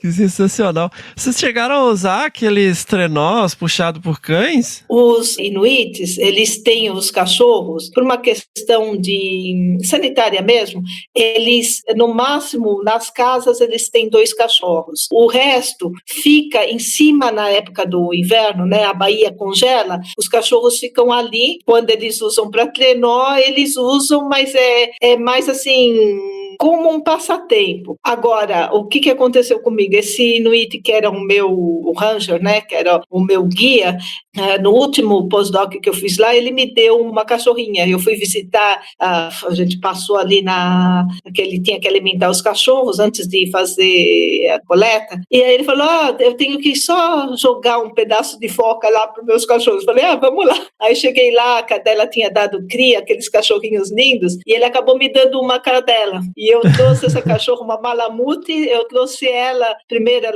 quando eu voltei para Quebec, ela foi comigo, depois eu mudei para Vancouver, e quando eu vim para o Brasil, eu trouxe ela já tinha tido um monte de filhote, que é uma outra história, e eu cheguei com ela em Cuiabá. Agora você imagina, uma cachorra do Nunavut, né, do pleno Ártico, e eu estava muito próximo do Polo Norte mesmo, e veio parar em Cuiabá, sabe? Do menos 40 ao mais 40. Foi toda uma diferença. Mas ela se adaptou? Se adaptou. Depois ela morreu há 2 anos só, né? Mas ela, menos 2 anos, se adaptou, saiu de Cuiabá, foi comigo para Belém do Pará, de Belém do Pará a gente veio para Brasília e acabou se adaptando. Quando fazia muito calor, a gente colocava todos os cachorros, porque depois eu fiquei com ela e mais 4 filhos dela, colocava 5 cachorrões, eles eram lindos, e meu marido, que também não gosta muito de calor, num quarto à tarde, ligava o ar-condicionado e eles ficavam lá no gelado mesmo. Era o jeito. Uma curiosidade boba, assim, ela latia? Não latia muito, às vezes uivava, mas ela não era uma cachorra de latir, não. Ela era uma cachorra, assim, se comunicava muito, mas os filhos dela, que foram misturados e que deu uma mistura lindíssima com o Border Collie, eles latiam um pouquinho mais, mas ela não. Porque eu li um livro de um brasileiro que fez uma travessia sozinho, acho que ele foi até o Polo Norte, ele usou cães e ele fala que o líder, né, o cachorro líder, ele ouviu ele latir uma vez, que foi o dia que ele foi embora. Aí o cachorro latiu. Olha, pra você ter uma ideia, um dos filhos dessa minha cadela, né? A gente, por quase 1 ano, pensou que ele era mudo. Porque não saía nenhum som daquele cachorro. Ele era tão bonzinho, tão fofo, tadinho. Mas não saía nenhum som dele. E essa cachorra, ela se comunicava muito, mas não era latido, não. E às vezes uivava, né? Às vezes uivava bastante. E ela era alfa, ou seja, cachorra de ponta. Então eu lembro quando eu fui para Montreal, que ela era ainda jovem, eu ia sempre correr com ela. Nossa, qualquer um que passasse correndo mais forte que eu, que não era difícil, ela queria seguir. Então ela me puxava assim, porque era cachorra de ponta mesmo. Eu tive que treiná-la bem, porque tive até que fazer maternal com ela quando ela era pequena, porque me avisaram, essa é a alfa, se você não conseguir dominá-la, ela te domina. Então, lá no Canadá, eles tinham treinamento para cachorro no maternal, ou seja, cachorro com menos de 1 ano, eles já davam... E era terror dos treinadores de cachorro, né? Esse tipo, husky, malamute, né? O husky do Alasca, que eles chamam. E mesmo o siberiano não é tão... Também tem o mesmo temperamento. São cachorros, assim, que seguem... Ela foi treinada, por exemplo, eles seguem o instinto dele. Então, acaba te obedecendo, mas, assim, você vê que é sob protesto. Depois de meia hora que você deu a ordem, ela vem devagarzinho, tipo te desafiando mesmo, falando, tô te obedecendo, mas porque eu quero. Mas era muito legal, nossa. Mas esse bicho já era super ágil, você ainda misturou com o Border Collie? Não fui eu que misturei, foi um acidente com um cachorro do meu vizinho, quando eu morava num chalé, numa montanha lá também no interior lá de Quebec, depois que eu voltei do Ártico, e um dia o cachorro invadiu a minha propriedade. E a minha cachorra tinha 11 meses, engravidou, mas foi a melhor coisa que aconteceu, porque eu só tive cachorro lindo e tive 15 anos da minha vida com esses cachorros maravilhosos. Eu me diverti muito com eles. E quando eu morava em Cuiabá, os cachorros viraram uma atração turística. Eu morava numa casa próxima à universidade, e quando eles ficavam ali na frente, tinha uma grade grande, assim, os carros passavam devagarzinho, as crianças pediam para os pais ir lá olhar os cachorros, tirar foto. Nossa, quantas vezes na rua que eu corria muito com eles, não com todos de uma vez, mas eu parava, o pessoal queria tirar foto, que eles eram muito diferentes, assim, aqui no Brasil, né? Mas, então, não tinha lá no Ártico, o pessoal não usava tanto Telenol, usava, assim, esporadicamente, porque o pessoal usa muito, o que eu te falei, ou 4 rodas ou esquidô, para se locomover, né? E os Telenols, assim, são para atividades mais de lazer, ou quando eles vão muito longe, vão parando, porque às vezes eles fazem isso, saem por alguns meses, e aí eles vão parando, né? E aí,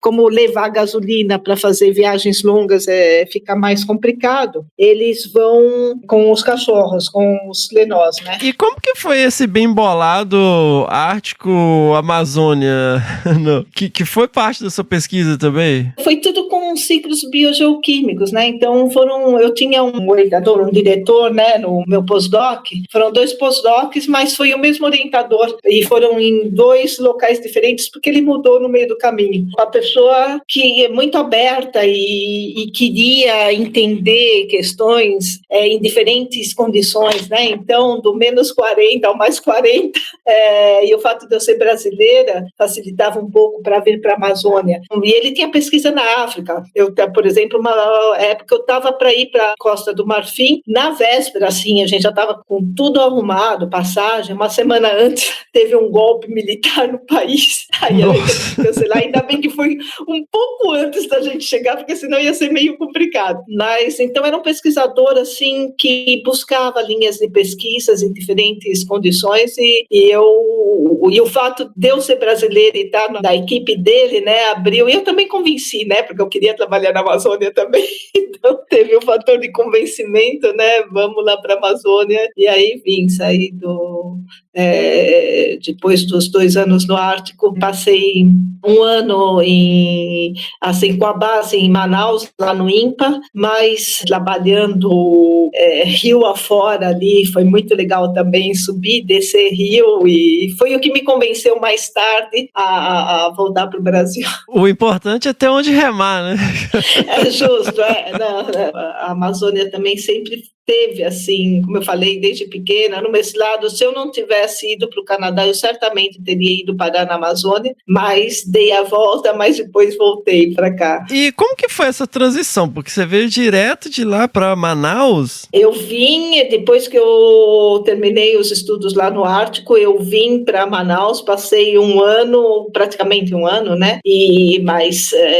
Subindo Solimões, Rio Negro, entrando naqueles... Porque eu trabalhava muito em cursos d'água menores, né? Sempre trabalhando muito com água. Então, passei 1 ano pesquisando, sendo picada por formiga e algumas coisinhas, mas foi um trabalho, assim, bem legal também, no sentido de que a gente tinha o apoio ali de pesquisadores do INPE, principalmente do Bruce Forsberg, que cedeu o laboratório dele. A gente tinha trazido todos os equipamentos para cá de análise, então deu para trabalhar com diferentes condições, diferentes sistemas, água preta, né, que é aquela água cor Coca-Cola, a água branca, que é a água barrenta dos Solimões do Amazonas, e isso dá as diferenças, né, em termos, de novo, de diferenças biogeoquímicas, em termos de processos de transformação do mercúrio em formas gasosas. Era pesquisa de base mesmo.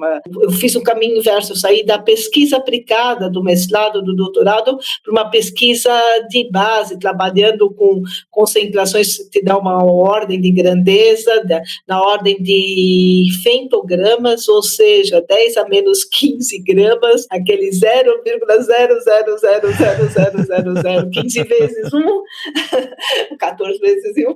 Então, era uma pesquisa, assim, envolvia muito campo, mas depois um trabalho muito, muito cuidadoso de laboratório, e só contribuiu também, porque quando você trabalha com esse nível de análise, tem que ser muito cuidadosa, muito detalhista, e isso acaba influenciando o meu trabalho atual, né, no sentido de olhar para os dados, olhar para o significado deles e olhar com cuidado, que às vezes o que parece ser um detalhe pode ser algo bastante relevante, ou ao contrário, o que parece ser um detalhe é apenas um detalhe.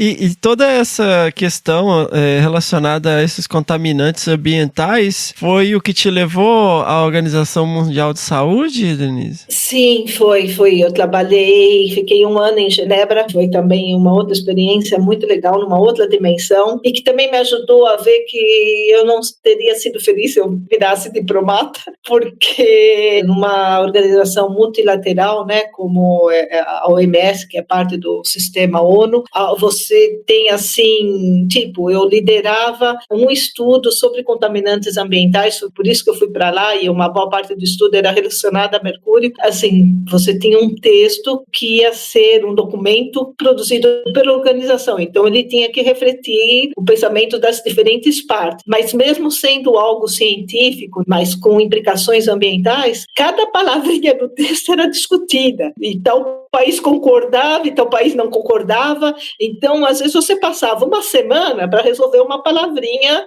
dentro de um documento. Então, ali deu para eu ver que eu não tinha muita diplomacia para isso, assim, não teria tido na minha vida, eu seria muito infeliz se tivesse trabalhado com isso, e que eu estava melhor trabalhando com a natureza. E era o projeto inicial, né? Ah, sim, o meu projeto de vida profissional inicial, sim, era.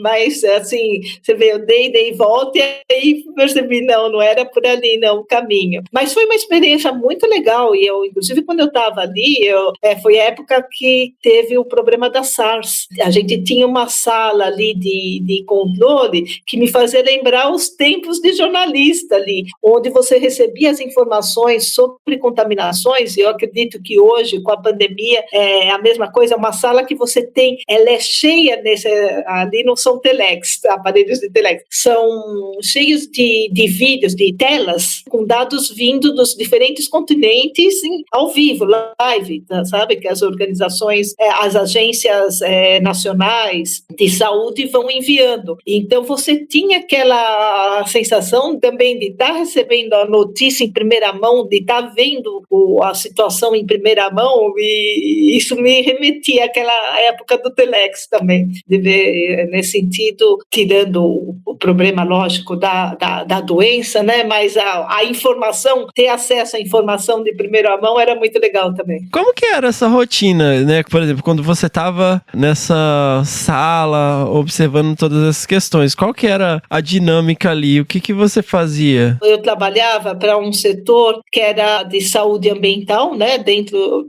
do departamento, e o departamento de segurança alimentar, que eu trabalhava diretamente. Então, nessa sala de situação, havia sempre representantes dos diferentes departamentos acompanhando. E o trabalho nosso consistia nisso, de detectar regiões que eram mais suscetíveis e como que estava o avanço da doença. E a SARS tinha uma relação com a questão de aviária. Então, era uma doença que estava relacionada a questões ambientais, como muitas, né? E então, o departamento acompanhava para também tomar medidas em relação a deliberações sobre contraindicar consumo, proximidade em relação a tal e tal espécie. Mas era isso basicamente. E sem falar que eu aproveitei o ano, é lógico, para visitar a Suíça, né? Assim, a pé, de mochila, me perder, aquelas coisas. Mas muito legal. Eu estive no mosteiro de São Bernardo, que ele está bem na fronteira da Suíça com a Itália. E eu fui, logo que eu terminei ali, que eu ia voltar para o Canadá, eu fui fazer essa viagem, assim, a pé, de trem, do jeito que dava, e tinha um caminho que Napoleão tinha passado, com as suas tropas, então era bem legal ir a pé, de mochila mesmo, né? E eu fui parar nesse mosteiro. Aí eu voltei, e na semana seguinte tinha morrido o Papa, e aquele Papa alemão, esqueci o nome dele, ele tinha tomado posse, se é o termo correto, né? E a primeira coisa que ele fez foi ir para esse mosteiro onde eu tinha estado uma semana antes para fazer um período de retiro. Foi uma sensação bem legal de ter estado no mesmo lugar em pouco tempo. Sensacional! Disso você vai para uma escala global de mudanças climáticas. Como que isso acontece? Então, as mudanças climáticas já veio do meu pós-doc no Ártico, porque quando eu trabalhei lá, eu estava, por incrível que pareça, o Ártico ele não é tão homogêneo em termos de frio. Então, você tem áreas em que a água, por exemplo, de rios e lagos, ela fica a 2 graus centígrados, né, de temperatura média, e tem, sobretudo, uma região que é a ilha mais ao norte do Ártico, ela tem um microclima, assim, bastante ameno para os padrões, né? E a água lá chegava a 16 graus centígrados. Então, eu estava verificando, no caso de mudanças climáticas e aumento de temperatura, o que acontecia com os contaminantes, né? Isso sob interferência da questão de luz, de radiação ultravioleta, etc., né? Então, essa questão das mudanças climáticas, ela já vinha. Aí, quando eu voltei da Suíça, voltei para o Canadá, eu fui trabalhar para uma grande empresa de consultoria canadense, internacional, né, mas com sede no Canadá. Então, Fiz vários trabalhos, mas essa questão, assim, foi muito legal. Aprendi muito, foi um trabalho muito diversificado, com muita gente competente, assim, a questão, a consultoria ambiental no Canadá é levada muito a sério, com padrões, assim, muito fortes em termos de ciência, de base em ciência, mas chegou um momento em que eu achei que eu gostaria de estar do outro lado, né, porque no final, numa consultoria, você trabalha para grandes empresas também, né, as consultorias são feitas para mineradoras. Teve uma que tinha que compensar a perda de um riacho com a construção de um lago. Então a gente estava brincando de Deus ali, ou de natureza, tentando criar um lago, e um lago grande, não era laguinho não, viu? Um lago grande, pensando nas espécies que iriam habitá-lo e todo formado e tal. Eu não me senti muito confortável com isso, eu queria estar no outro. Aí eu fiz uma transição. Eu fui à Brown University, lá em Providence. Tem um programa do Watson Institute for International Studies, que era uma bolsa, na realidade, da Lucy Foundation, para pesquisadores de países em desenvolvimento. Só que eu estava no Canadá, mas eu era brasileira e nesse momento eu falei, acho que eu quero voltar para o Brasil e para a Amazônia, sobretudo. Aí eu fiz parte desse programa por 6 meses e foi essa transição, porque o programa era um programa sobre mudanças climáticas e impactos de mudanças de uso do solo, sobretudo nas mudanças climáticas, né? Então, muito a ver com desmatamento, com incêndios, coisas que eu já tinha estudado, mas também considerando questões de políticas públicas. Tanto que a gente tinha um processo, um sistema que nós éramos 6 ou 7 bolsistas, tinha uma pessoa do Nepal, 2 da Índia, Zimbábue, Papua New Guinea, Trinidad e Tobago, e eu brasileira, né, mas que morava no Canadá. Tinha, sim, muitas lectures, não eram só seminários, né, mas tinham pessoas específicas que vinham não só dar palestra, mas acompanhar um determinado tema. E eu tive o Al Gore na questão de mudanças climáticas. Foi antes dele receber o Prêmio Nobel foi da Paz, com o trabalho do IPCC, né? Uhum. E ele era um dos lectures. Aquele presidente, o Lagos, ex-presidente do Chile, também era o outro. O próprio Fernando Henrique Cardoso, ele tinha acabado de deixar o governo, ele estava lá nesse Watson Institute, ele era um pesquisador visitante, ficou lá acho que 1 ano também, mas não foi meu professor diretamente, mas teve contato com ele. Então era um centro de estudos multidisciplinar, então você olhava muito para as questões, os impactos das mudanças climáticas, mas com um olhar também para questões econômicas, questões de gênero e sociais em geral, além das questões ambientais em si. Então foi uma transição e foi lá que eu decidi que assim, eu queria trabalhar com algo mais prático, né? E a gente teve muitas visitas, tinha também um networking muito grande com ONGs, com institutos, think tanks lá dos Estados Unidos e globais, e a gente teve muito contato e aí eu falei, não, realmente é isso que eu quero, não é academia, eu já tinha dado aula no Canadá também, né? Falei, não é a academia que eu quero, não é o setor privado, eu quero trabalhar para uma ONG. Olha, e aí eu comecei, e foi aí que eu descobri a The Nature Conservancy, e eventualmente eles abriram uma vaga nessa área de floresta e clima para trabalhar no Brasil, e foi muito estranho, porque na mesma semana eu recebi a aceitação tanto da TNC para vir para o Brasil, como do governo em Yellowknife para trabalhar no Ártico. Então eu fiquei assim naquela dúvida, né? E começou menos 40 ou mais 40, menos 40 ou mais 40, o que eu falo? E os dois, né? Mas aí contou aquela coisa de infância, de Amazônia, e eu acabei vindo para o Brasil e estou feliz até hoje. E isso foi em 2008? 2008 eu voltei para o Brasil, fui para Cuiabá, aquilo que eu te falei, né, com cachorros e marido e tudo, naquele calor de Cuiabá. Fiquei lá alguns anos trabalhando com projetos de REDD, coordenadora de floresta e clima, e depois eu passei a ser coordenadora de ciências do Programa Amazônia da TNC no Brasil, que era um programa que cobria não só só a Amazônia brasileira, mas toda a Amazônia. Então eu tinha muito contato também com os países da Amazônia, porque a TNC está presente em vários países da Amazônia Andina, então principalmente Peru, Equador, Colômbia. Trabalhei muito com o pessoal, né, nesses países, sempre com a Amazônia, e finalmente o programa Amazônia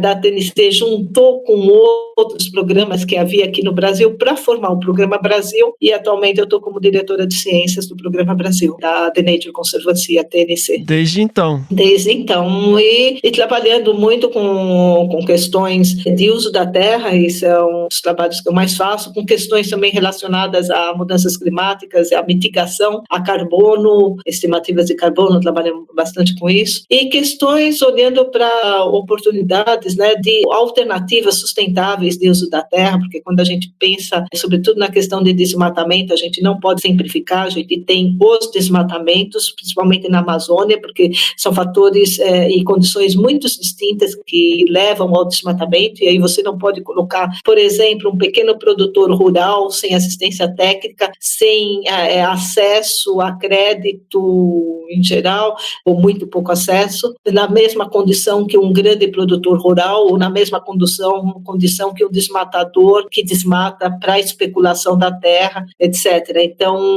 a TNC tem muito essa visão diversificada e trabalha com os diferentes.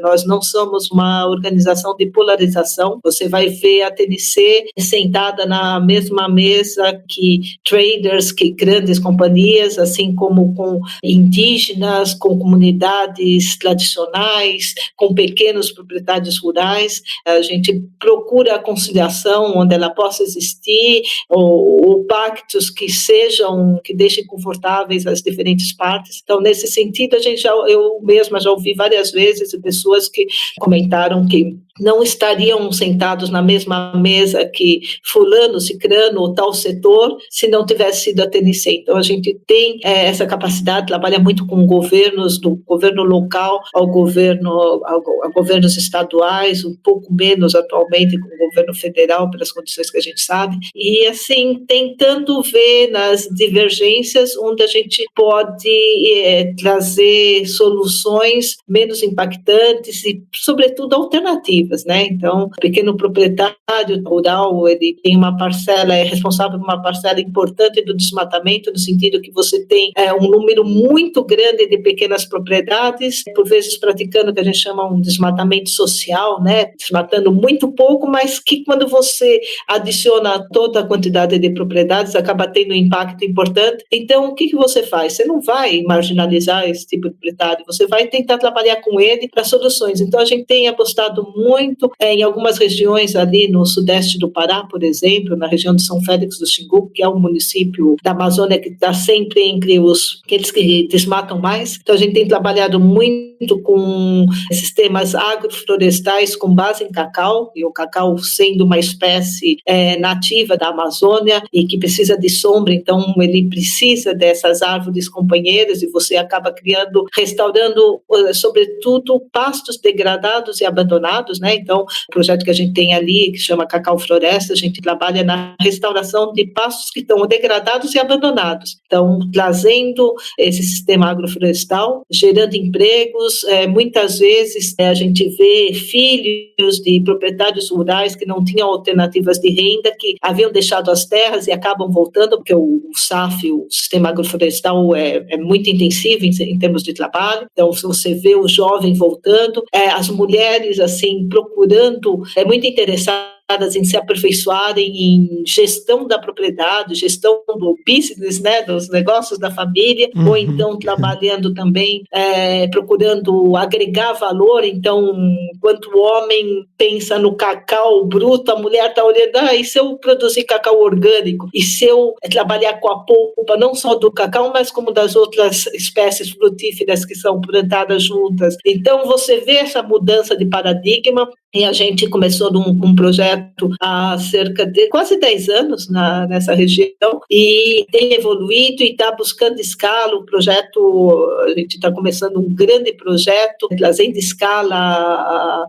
trabalhando com mais de 3 mil famílias na região. Da mesma forma que a pecuária, né? A gente sabe que a pecuária é uma das frentes de desmatamento na Amazônia, mas existem alternativas. O quanto a gente teve estudos e trabalhos, o quanto a pecuária, a intensificação, mas a intensificação sustentável, né? Não estou falando de colocar um mundo de cabeça de gados por hectare, mas você sair daquele menos de uma cabeça por hectare e dobrar até 3 cabeças e você consegue um efeito de poupa-terra, né? E isso tudo junto com boas práticas em relação aos animais, em relação ao solo, à pastagem e em relação às pessoas também, né? Componente social, componente humano, ele é muito importante na Amazônia. E a gente tem outros projetos também, trabalhando com comunidades ribeirinhas na região do Baixo e Médio Tapajós, com empoderamento, com alternativa sustentável de renda, com valorização da pesca,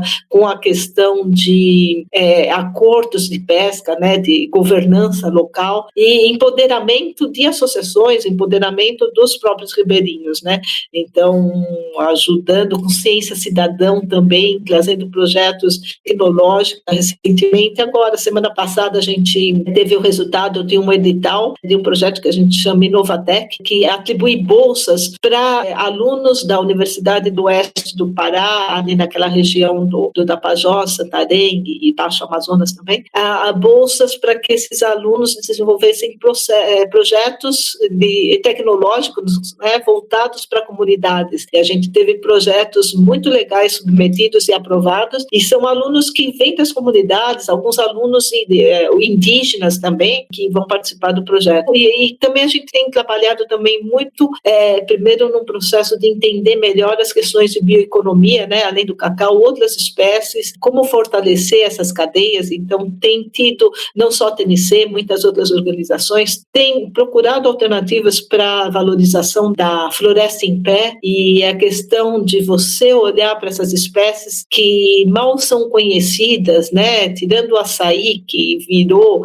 algo exportado e muito conhecido e valorizado no exterior, há várias outras espécies que poderiam ser, e com isso você muda esse paradigma olhando para a floresta pelo valor que ela tem de biodiversidade, valor social também para as comunidades que dependem, os povos que dependem da floresta. Então, essa é uma parte do trabalho da TNC na Amazônia. A gente tem outros relacionados a projetos de fundo d'água, olhando para bacias de drenagem que precisam ser restauradas, e aí a gente trabalha muito com infraestrutura verde, principalmente na Mata Atlântica, né, procurando restaurar ou adotar, estimular a adoção de boas práticas, seja em práticas agrícolas, de pecuária, ou seja na construção, manutenção de vias não pavimentadas, de forma a minimizar processos de erosão, de forma a restaurar áreas que são importantes para a recarga hídrica e, portanto, para a manutenção da vazão de base, né, de rios e riachos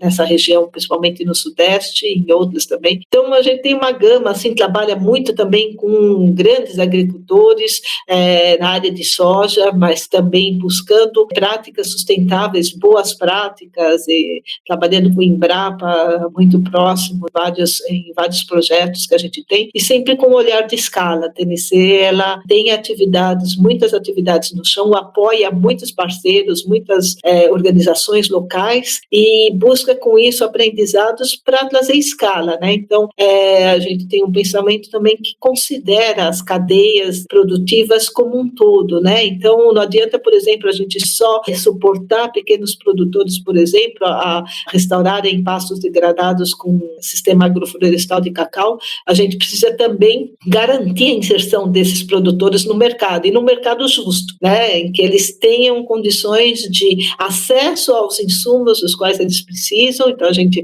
estimula muito, dar condições para a criação de viveiros, por exemplo, mas também é necessário que eles possam escoar os produtos dele de forma a não serem penalizados por atravessadores e se tornarem um trabalho não reconhecido. Então essa inserção dentro do mercado, né, junto aos compradores, de novo, de uma forma justa, é bastante importante para a gente. Então são várias as nossas linhas de trabalho e eu, assim, tenho muito prazer de liderar uma equipe de ciências, porque a TNC, a The Nature Conservancy, ela nasceu nos anos 40 por um grupo de cientistas e ela evoluiu, começou comprando terras para conservar, atualmente, embora essas terras ainda existem, mas não é a nossa visão de conservação mais, mas a TNC é uma Science-Based Organization, então a gente tem mais de 3.500, 4.000 pessoas trabalhando. Em termos de pessoal, é a maior organização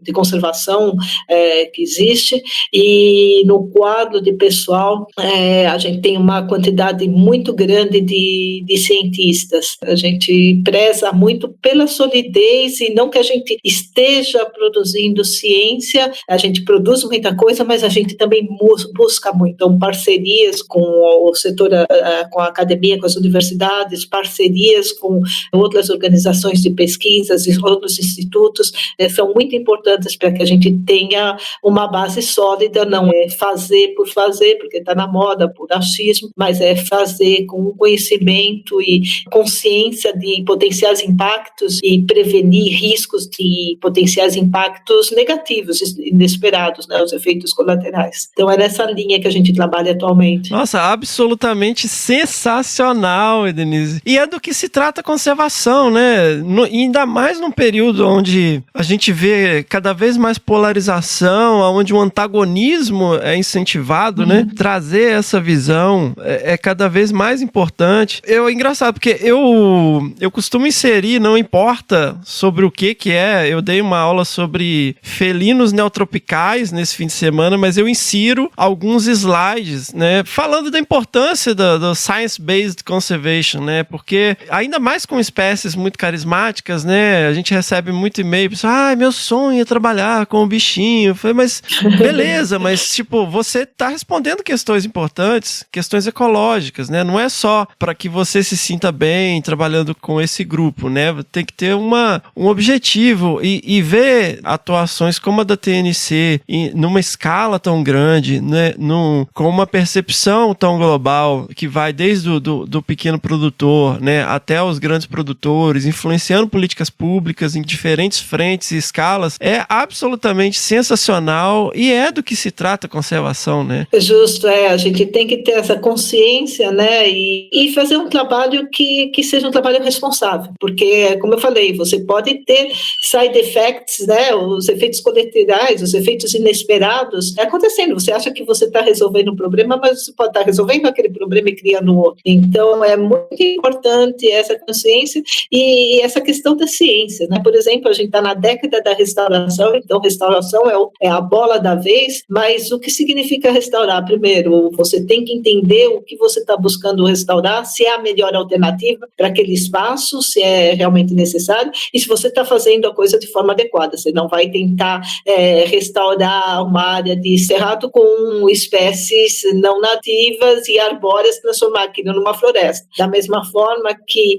em muitas questões, a restauração ela depende da boa vontade. Então, quando você tem pequenas propriedades, você consegue juntar a questão econômica, que é essencial, com a questão ambiental, então, e olhar a restauração no seu todo, né? Numa escala de paisagem, a gente trabalha, tem analista de paisagem eu tenho dentro da equipe várias pessoas bastante competentes, né? De forma que a gente olha a restauração, eu sempre falo, a gente restaurar uma área de 1.000 hectares, que seja uma área só de 1.000 hectares, 2 áreas de 500 hectares, é muito diferente da gente pegar 500 áreas de 2 hectares ou 1.000 áreas de 1 hectare e criar pequenos fragmentos desconectados e que vão ser menos resilientes, mais suscetíveis à degradação, às mudanças climáticas, etc, né?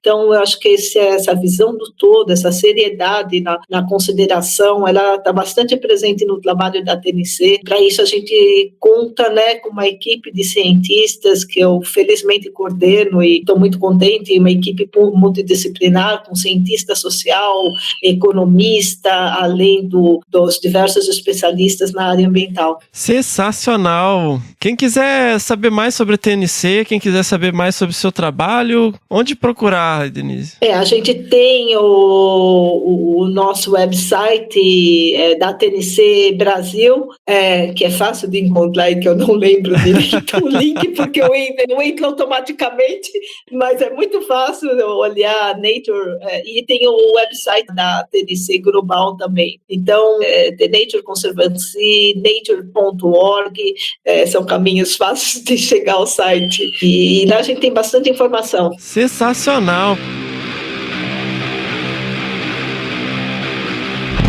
Poxa, Denise, assim, essa é uma daquelas entrevistas que provavelmente eu vou almoçar assim, nossa, meu. Que fantástico, que fantástico. Nossa, muitíssimo obrigado por você, né, disponibilizar o seu tempo e ser tão generosa compartilhando das suas experiências com a gente aqui no podcast. Eu tenho certeza, né, que o feedback vai ser super positivo. E, Denise, como tem muita gente que ouve, né, o nosso podcast, que às vezes está na graduação, né? A gente tem muita gente que ouve porque tem interesse na área de meio ambiente, mas assim, a maioria são pessoas, né, que tem algum envolvimento com a área ambiental. Se você puder deixar uma mensagem assim pra galera que tá começando, que tá no início aí de carreira, principalmente nesses tempos confusos, o que seria, além dessa jornada sensacional, né, que é Várias pessoas aqui no teu programa já mencionaram isso. Primeiro, a alma do negócio é fazer e ir atrás daquilo que você gosta, sabe? E principalmente acreditar que você consegue. Às vezes a gente acha que é muito difícil, mas pela persistência, pela busca ativa, quando você está interessado, vá atrás e acredite em você. E se tiver que recomeçar, recomeça. Pensa bem, é isso que eu quero para o resto da minha vida?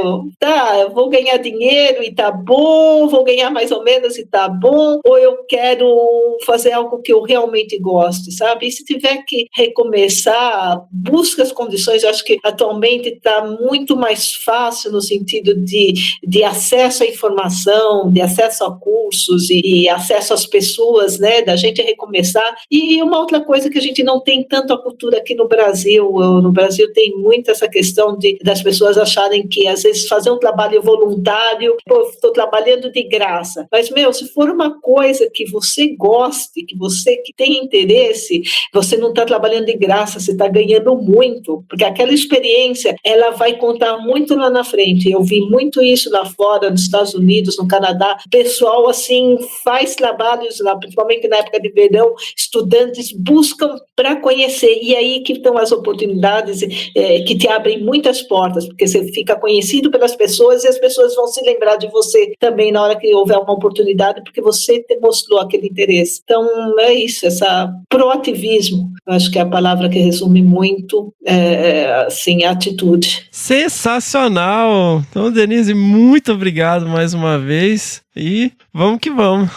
Eu que te agradeço muito, assim, a oportunidade de estar aqui, assim, teu programa é bem legal e espero que tenha contribuído um pouco, assim, para aqueles que estão em dúvida, tá difícil, será? Tá bom? Sensacional.